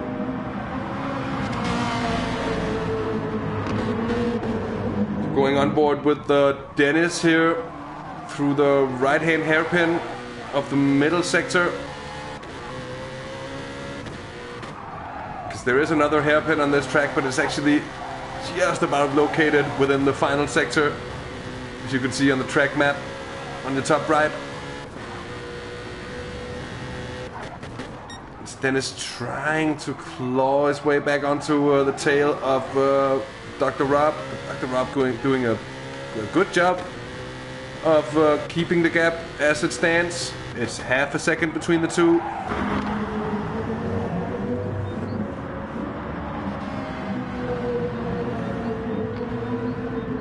And meanwhile, Fred Dude just 1.5 seconds down. Oh, as Dennis gets it a little bit wayward, it's a little bit wide. Not sure, that looked like a decent line to me.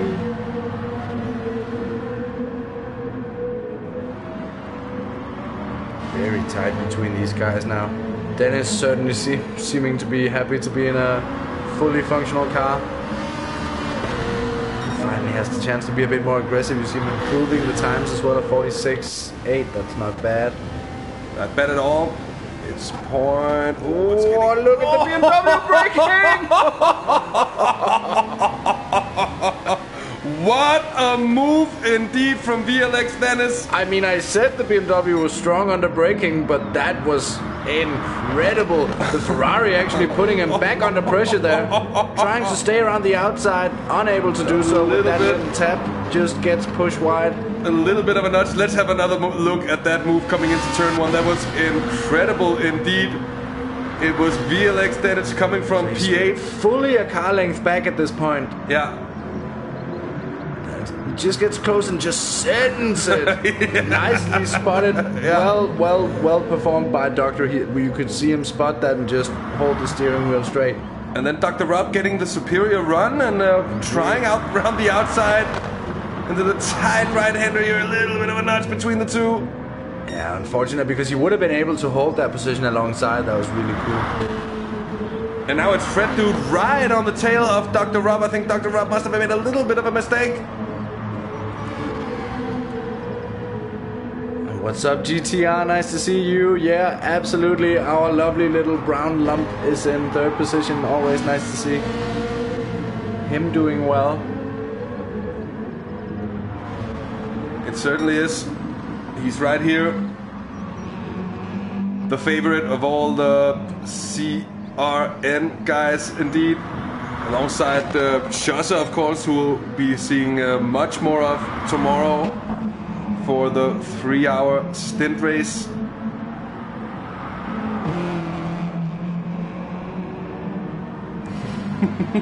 Love the little brown lump.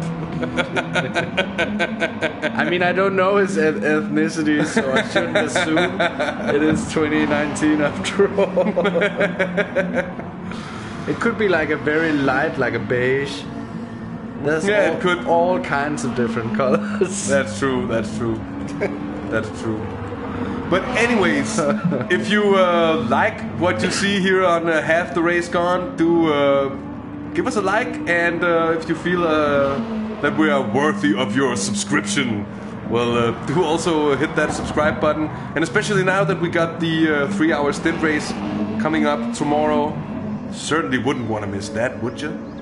Certainly want to miss the amazing broadcast music in the beginning of the stream. Oh, that's for me, to be honest, often that's the highlight that's the of the streams. And that's not to discount from the racing, as I keep saying, as I kind of hate myself for saying, this is some of the best GT Sport racing you can find anywhere. And we're not sure why it's on our tiny little channel, but we're doing the best we can with it. But it really, really is top level racing. And it really is top level broadcast music as well. Yeah, so make sure you're subscribed to the channel. Dennis, I don't know if we have one of those bell icons. If we have that, hit that too. Yeah. Because make sure that you get there in time for the start of the broadcast. It's very important. Lex Dennis having put in a nice advantage now to the doctor, who's gotten in front of Fred, dude. It says that it's more than pink on the side of the car, but it's really pink. It's also white. It is also white And black. And I praised it for being factual, and it is factual. It is. But it's very pink also. So Fred dude ninth, he's trying to catch up to the legal doctor. The one with an actual license. I don't know if he actually has a license. Yeah, doctor seeming to just struggle a small amount with that Corvette at times.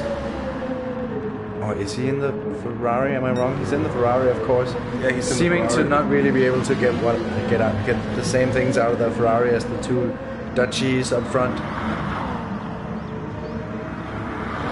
This gives a whole new sense to the sentence, pass the Dutchie on the left-hand side.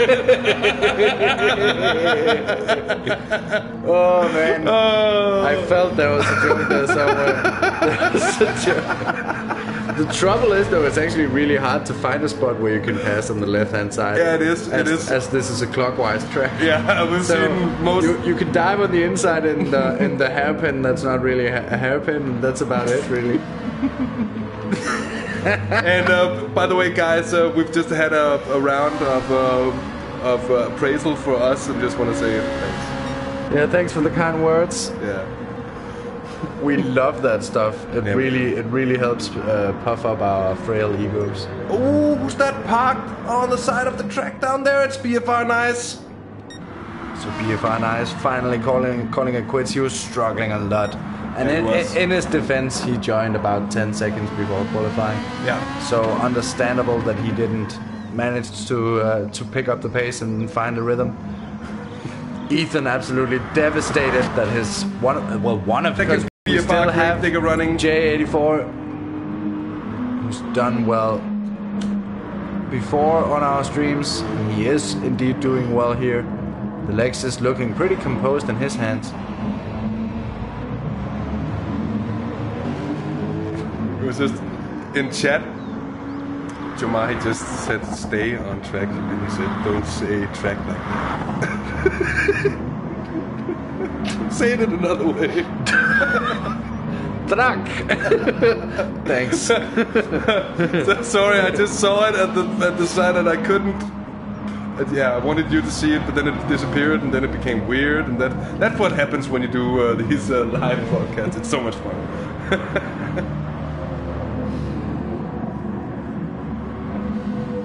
You have to wonder where our good friend...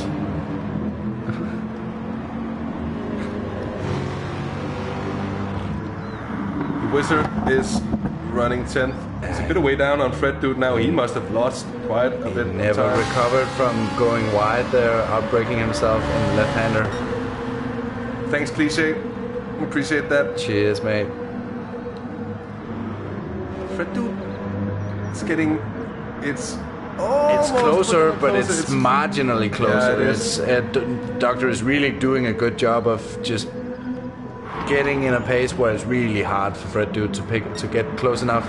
He needs to get in within about 8/10 to get any slipstreaming advantage on the Ferrari. The Ferrari, of course, a very fast car coming down the straights, and he'll need the bit of help he can get from being in that slipstream, but he's just not able to quite close down the gap, and that's gonna make the time just run out for him. We saw that the BMW had quite a quick drop in the tire wear as well. He seemed to lose pace faster than most of the cars around him. Yeah. What's up, Jan Ludea? Welcome to the YouTube channel. Nice to see you here, man. Very nice performance in the qualifying there from you, mate. Yeah, indeed. Indeed. Looking forward to seeing how you do in the race tomorrow. Now looking back with our race leader Olegna, of course of the Iris Racing team. He's leading by 6.5 seconds. And as you see in that picture, it's his teammate Hübi and one of the other Iris Ferraris holding second position. And Dr. Hash is 5 seconds down now, so he's lost 2 seconds since the pit round. So he's dropping back a little bit at the moment. For a second there he was very, very close, but he doesn't seem to be able to quite keep up with the two Dutch ERT drivers. Going so ever fast in those black Ferraris. Well, he's only going fast in one of them, but his teammate is going fast in the other one. And I gotta say, in a way I feel kind of good that GT Alex seems to have left us, because there's a lot of black cars in this front. But he did say also that he didn't mind black cars, but he also said that he didn't. But there's a lot of them. There is a lot of them. But look at that now, it's BFRJ beginning really to be able to put on a bit of pressure to Seberg in 5th position. Really looking to make a move already here. And he's been doing well all race, Jay. Kind of quietly just plugging along. Yeah. Taking positions where he could. Perhaps not necessarily making a whole lot of on-track overtakes, but he's kept his powder dry and he's just kept running. And that's giving him sixth position, and with the possibility of getting into the top 5 here. Just one thing I'm wondering, because I don't remember having seen him in the pits, but he seems to be just fine. So he has, of course, had his pit stop over with as well, and is just running to the line now.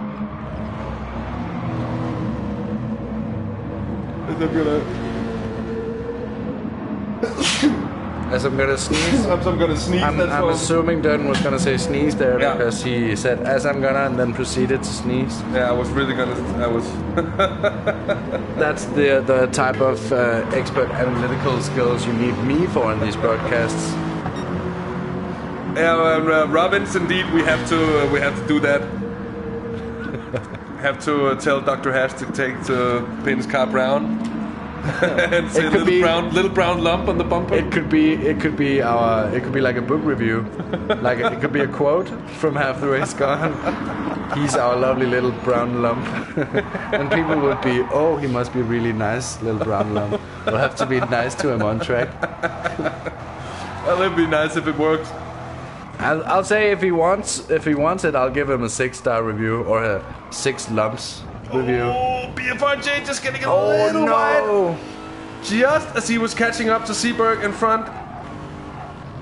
So that battle was developing very quickly there, but now it's gonna extend a little bit. Dennis actually getting pretty close behind as well. He's almost inside a second.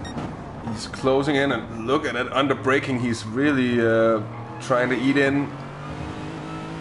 Seems to suffer a little bit. This is it, VLX squad in the chat.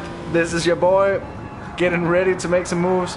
He's had quite a resurgence since the early incident and dropping places from running with the damage. Yeah, and he had some kind of incident after that as well. Yeah, I think he did. Had some kind of crash. Yeah, that's true. Or some kind of off. Indeed, he. That really sounds uncomfortable, Ethan.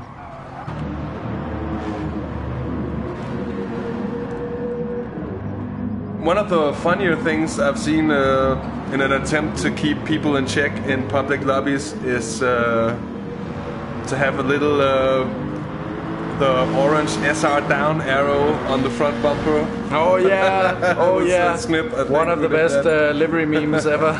Just designing your entire car as a huge SR down marker. Yeah, that's gonna keep everyone away. Perhaps a strategy for future IGTL races, but it's not gonna work if everyone does it. So make sure you're the first one. Get it before your neighbor, as they say. Yeah, that's certainly true. Just checking back in with Hyppie, he's still, or with Olegna, of course. It's ever increasing. It's 7.5 seconds now. What a performance he's been on, and of course he's going to be going faster because what we saw was that even when building a gap of almost 4 seconds, well, almost 5 seconds I think it was, before the pits, he'd still been the most economical car on track. Yeah. Which is just, you could hear me laughing. It's just dumb. Yeah. That's just a major difference in class. We have to say that whoever was, I don't remember who it was who called it out in chat, who just we had quite a few guys actually talking about Olegna being very strong for this grid, and I wasn't too sure about it. I felt like I wasn't believing the other guys, but yeah, what class Olegna is showing here, that's so impressive. And sometimes, you know, the leaders in these races and these live broadcasts, they get kind of pushed off by the wayside and we don't talk about them too much. So it's nice to just have a moment of appreciation for the Dutch brilliance that is Olegna, and indeed actually the Dutch brilliance that is Rudy. Yeah, indeed. Those two, they've just run a flawless race so far. Boring! Let's have some crashes, Dutchies. What's up, Muginho? Nice to see you, man. It's got some swagger to it as well. We talked about swagger and names before. Yeah, Muginho could be a football player if you wanted to. Yeah, that's a good football name. Indeed. It's marketable, as they say. European football, soccer. I've never thought about that like that before. Can I kill them to make it drop quicker, or will that damage the items I want? No, it will damage your reputation. If my grandma is wearing a dress I really want to wear, I don't know why I decided it had to be my grandma in a dress, but just to keep the theme going. If she and I stabbed her and it got damaged, that's a mechanic in MMORPGs as well. Oh, Gianlodea with the brave prediction already of Giorgio. Well, brave, okay. It's Giorgio in top 5. It's a pretty safe prediction, isn't it? Probably. I think it is. But saying that, I think personally I'm gonna hold back on the predictions. Just because, well, so many things can happen. Yeah, if you want to warm up even more for the IGTL after this, you should go and watch our earlier broadcasts of the main races, because those are some of the most amazing races I've had the privilege to watch, let alone broadcast on. 3-hour-long races with drama all the way through, and then the endings are just like, if you wrote a script about a race and it ended like that, people would claim that it was unbelievable. Yeah, and it's not. That's not a credible plot line.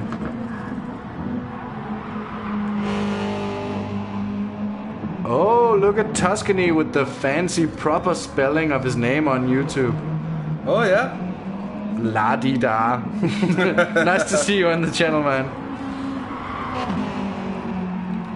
But indeed, Thunderstorm, and welcome to your Thunderstorm as well. Hyppie's done an absolutely excellent job, as we mentioned some minutes ago as well. He's Yeah, and you're absolutely right about him being underrated as well. As I mentioned before, sometimes the leaders get kind of pushed off by the wayside, and I don't really think that happened to Olegna too bad because everyone was calling him OP right from the start. But Weeby's been basically matching that all race through without any real consequences apart from the fact that he wasn't maybe able to save as much fuel. But that doesn't matter too much when he then doesn't seem to lose any more time after that. Oh, that's true. That's true. Once again, man, public transports, it always seems to get to good proper motorsports people. Getting punished for liking cars. God's own people. Oh, Junaleska getting a little wayward here through this final sector. And as a result of that, it's Seberg now clawing back some time. He's almost within half a second now. I think that was textbook front tire where we're seeing here. Yeah, look at that. Understeer, plowing understeer once more.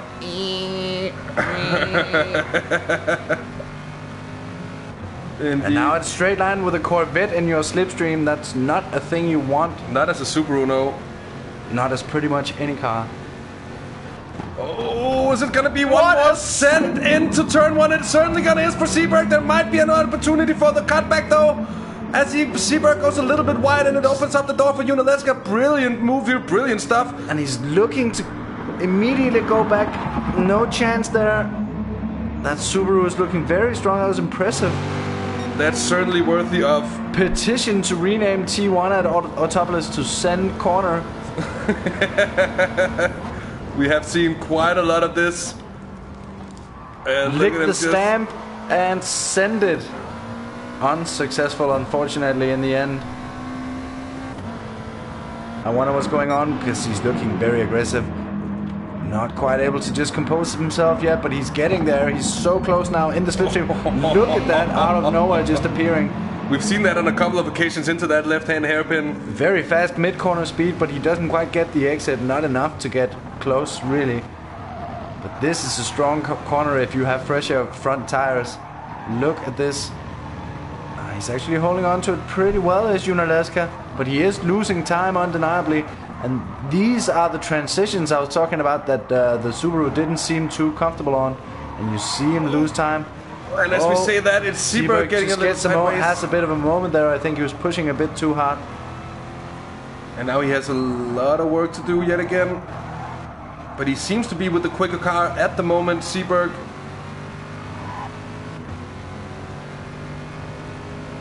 Now we have Round Robin saying he loves this track. I gotta agree with you, man. I need to get more time on this track. It looks amazing. Yeah. Very well balanced between the squiggly bits and the straight bits. Yeah. And also the breaky bits. Yeah. And the go fast bits. Yeah. It's all good. It's all really good stuff. I like the green. It's a nice track. I can say that from I have never driven it before, and I had hardly seen it ever before. I just got into a car. I started out in a Mazda MX-5 because I thought it's a new car to the game. Yeah, good choice. Brilliant car. Good choice. Kudos. I went around in that for a couple of laps. I stepped up my game to an Audi R8 GT3 car. Did that for 3 laps, felt well. And then I yeeted into a Mazda 787B and found out how it was going very fast around the track. It was certainly a lot of fun.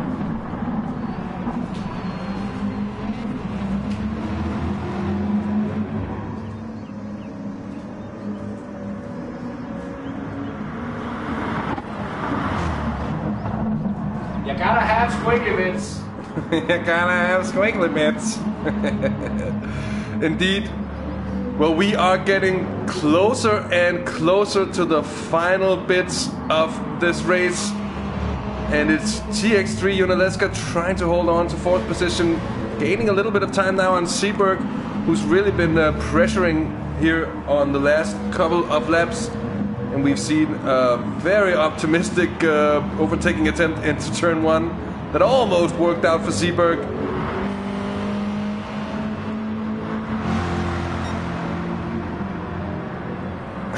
Not sure why Tuscany is concerned about us going to the toilet, but thanks.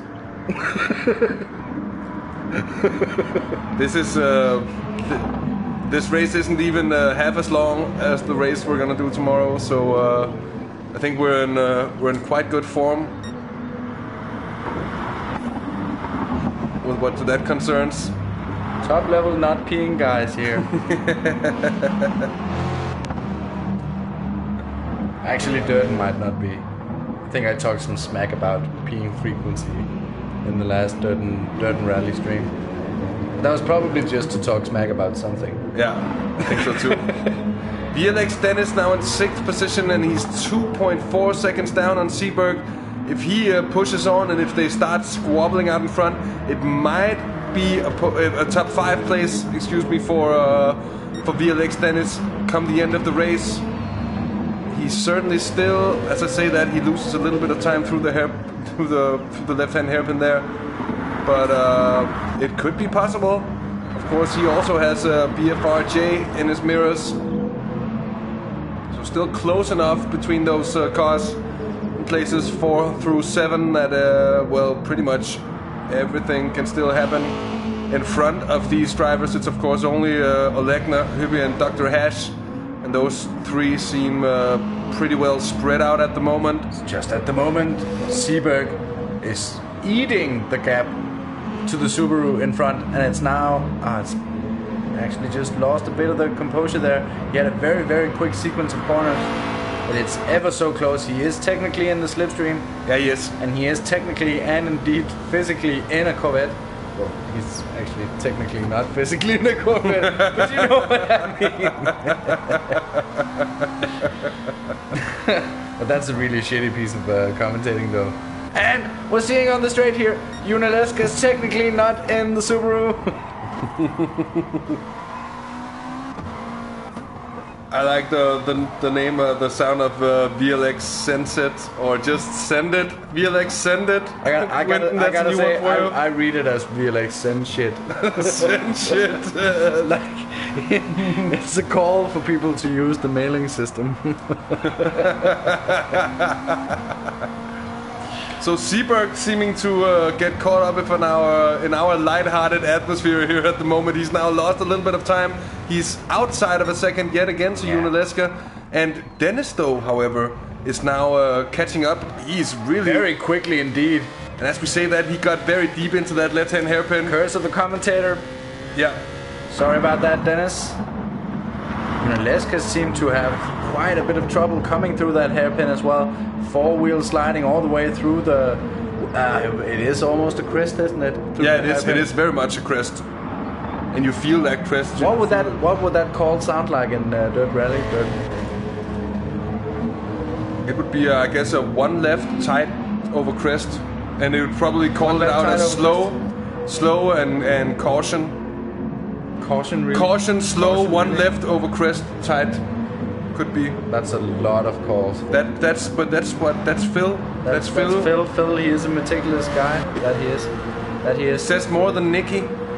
But Phil is not Mr. Roboto, and I don't know that. I mean, yeah. Dirten still misses Mr. Roboto. Yeah. Wants him back. So VLX Dennis is now within 1.5 seconds of Seberg in front. It is very much possible that he might be contending for those top 5 places at the end of the race. And I think he really smells blood at the moment, the Italian here, because he knows that he has the faster car. Seems like a little bit of lag at the moment also, actually. Yeah, unfortunate that there's open positions in the lobby, because we have a few confused connectors, a few guys just wandering into the lobby, and that actually does impact lobby integrity was the word I was looking for. Hope you enjoyed my extended Good call there, Alex, that Olegna must have bottled it, because he's really lost all of his advantages down to 3.2 seconds. Ooh, making it interesting, is he? Or perhaps it's just the dominant team, all-powerful ERT team, coordinating a side-by-side finish. Trying to set it up. But look at this now, VLX Dennis is approaching Seberg. 1.2 seconds now, he's getting ever closer to the slipstream, and that's probably going to be all he needs to make quite some aggressive moves, because that BMW is looking very aggressive in the corners, and the Corvette is already showing signs that it is a bit tired. after fighting for quite a while, trying to catch up to that Subaru. Lobby stability, lobby integrity, it's technically two different things. Stability is a symptom or a result of lobby integrity. So you're not wrong, but you're also not right.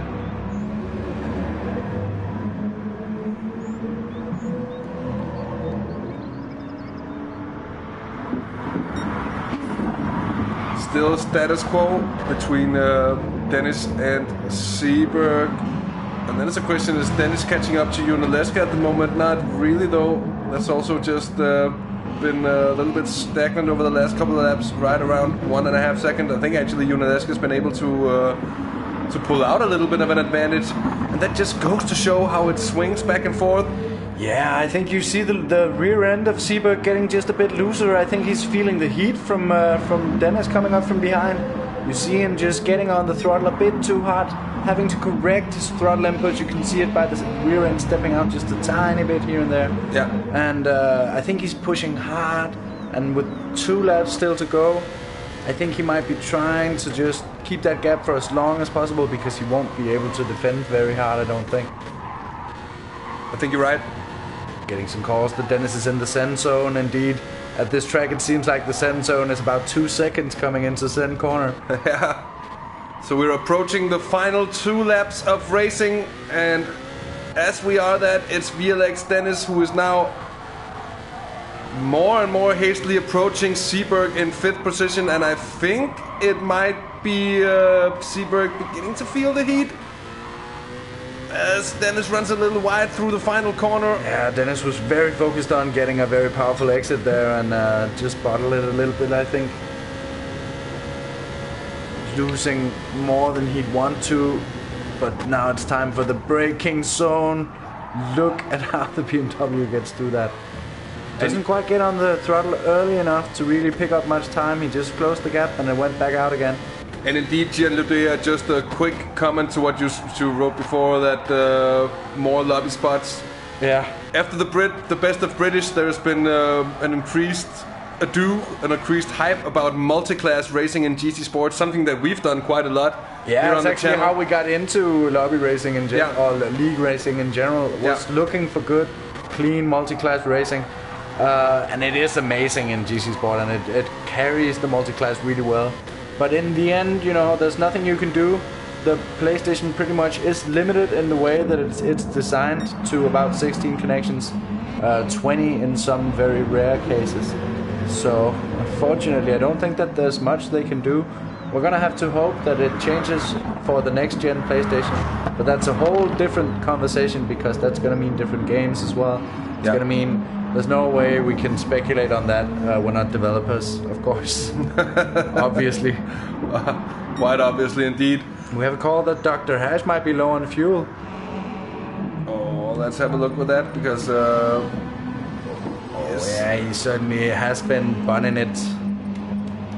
And he's with a 5.5 second advantage, so he should be good, unless he, of course, runs out entirely. Then those 5-point-some seconds aren't gonna last him long.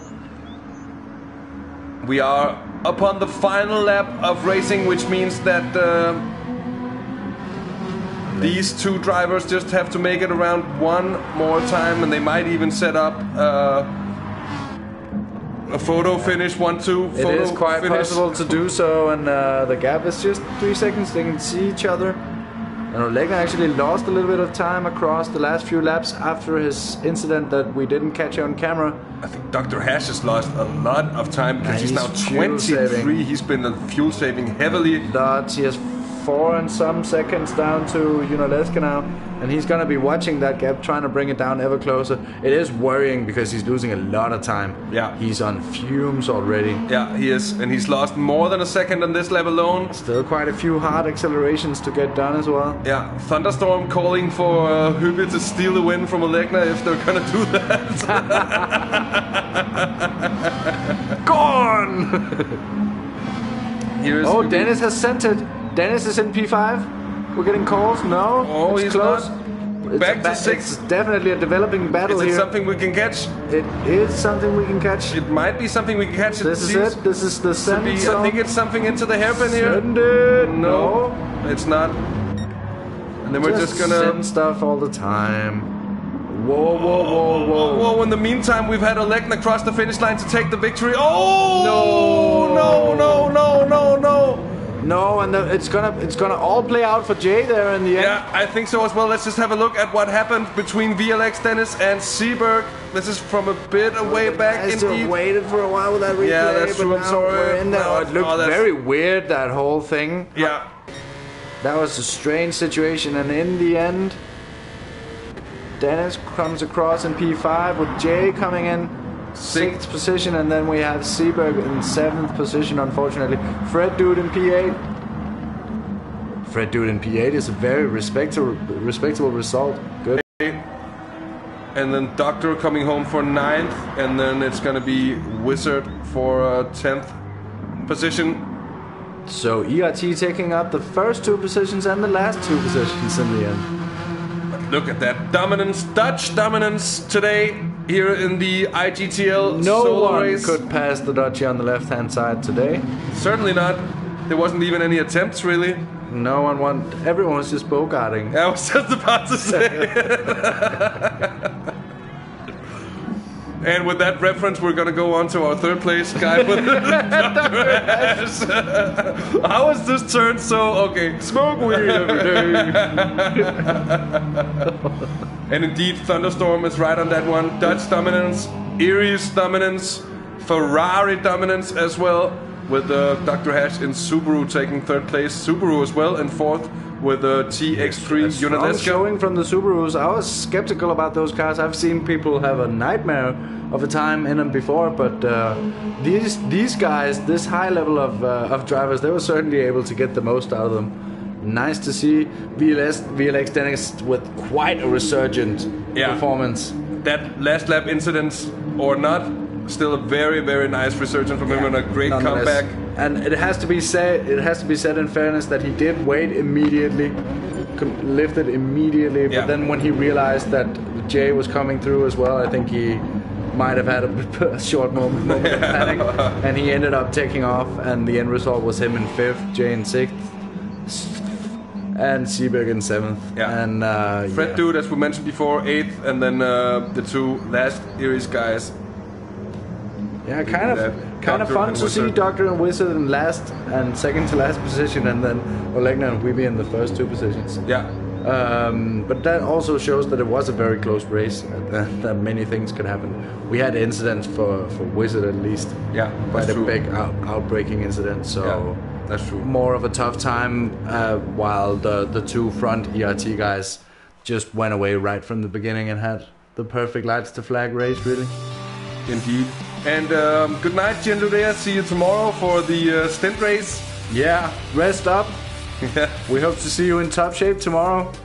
And of course, as mentioned before, congratulations to our podium finishers, which is of course Olegna, Herbie, and Dr. Hash. And generally great race. A lot of really high battling. class race.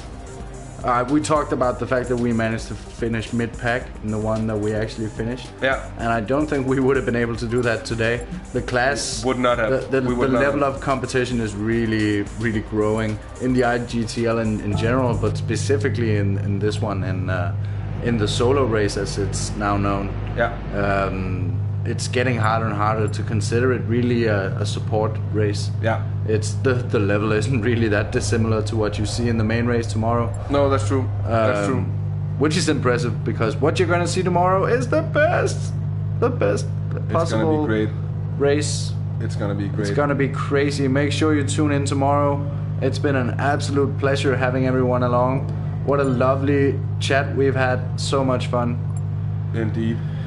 Indeed. So we actually just get Elnasol, just as I was rounding up, we have Elnasol just showing his pretty face again in the lobby. Yeah. Just a quick shout out to Elnasol for the poor luck he had. Amazing drive from him. Very unfortunate. But yeah, we were rounding up. It's been an absolute pleasure to have you along. I've been loving my time back in the commentator's booth. Yeah, it's been great having you back once more. And it's been great having you all along for the broadcast tonight. Our qualifying broadcast and this one as well. It's been quite a bit of fun indeed. And I think there is not much more left to say than make sure you tune in tomorrow for the main race, the main event of the weekend. It's gonna be absolutely insane. 3 hours in the 2008 GT 500 cars. Top level contenders. Pretty much all of the best European drivers and some of the ones from the rest of the world. Yeah. See you tomorrow evening. See you all, guys. Have a good night's rest. Spend all afternoon tomorrow thinking about what might happen. Building up the hype. Yeah, indeed. It's gonna be. We're already. I've been hyping up since a couple of days ago. Basically, Dirten starts hyping up about a week before the that's IGTL, true. to be honest. Yeah, that's true. It's true. It's true. I get all hyped up. If you like what you see, you can always help that process of hyping yourself up by joining us on social media. Yeah. We're both on Discord. We're on Twitter. You can find the links to those in the description and on our channel as well. That's true. Hope to see you tomorrow. Hope to see you again at some point or another indeed. Until then, take care. Have a great evening. And goodbye. And goodbye.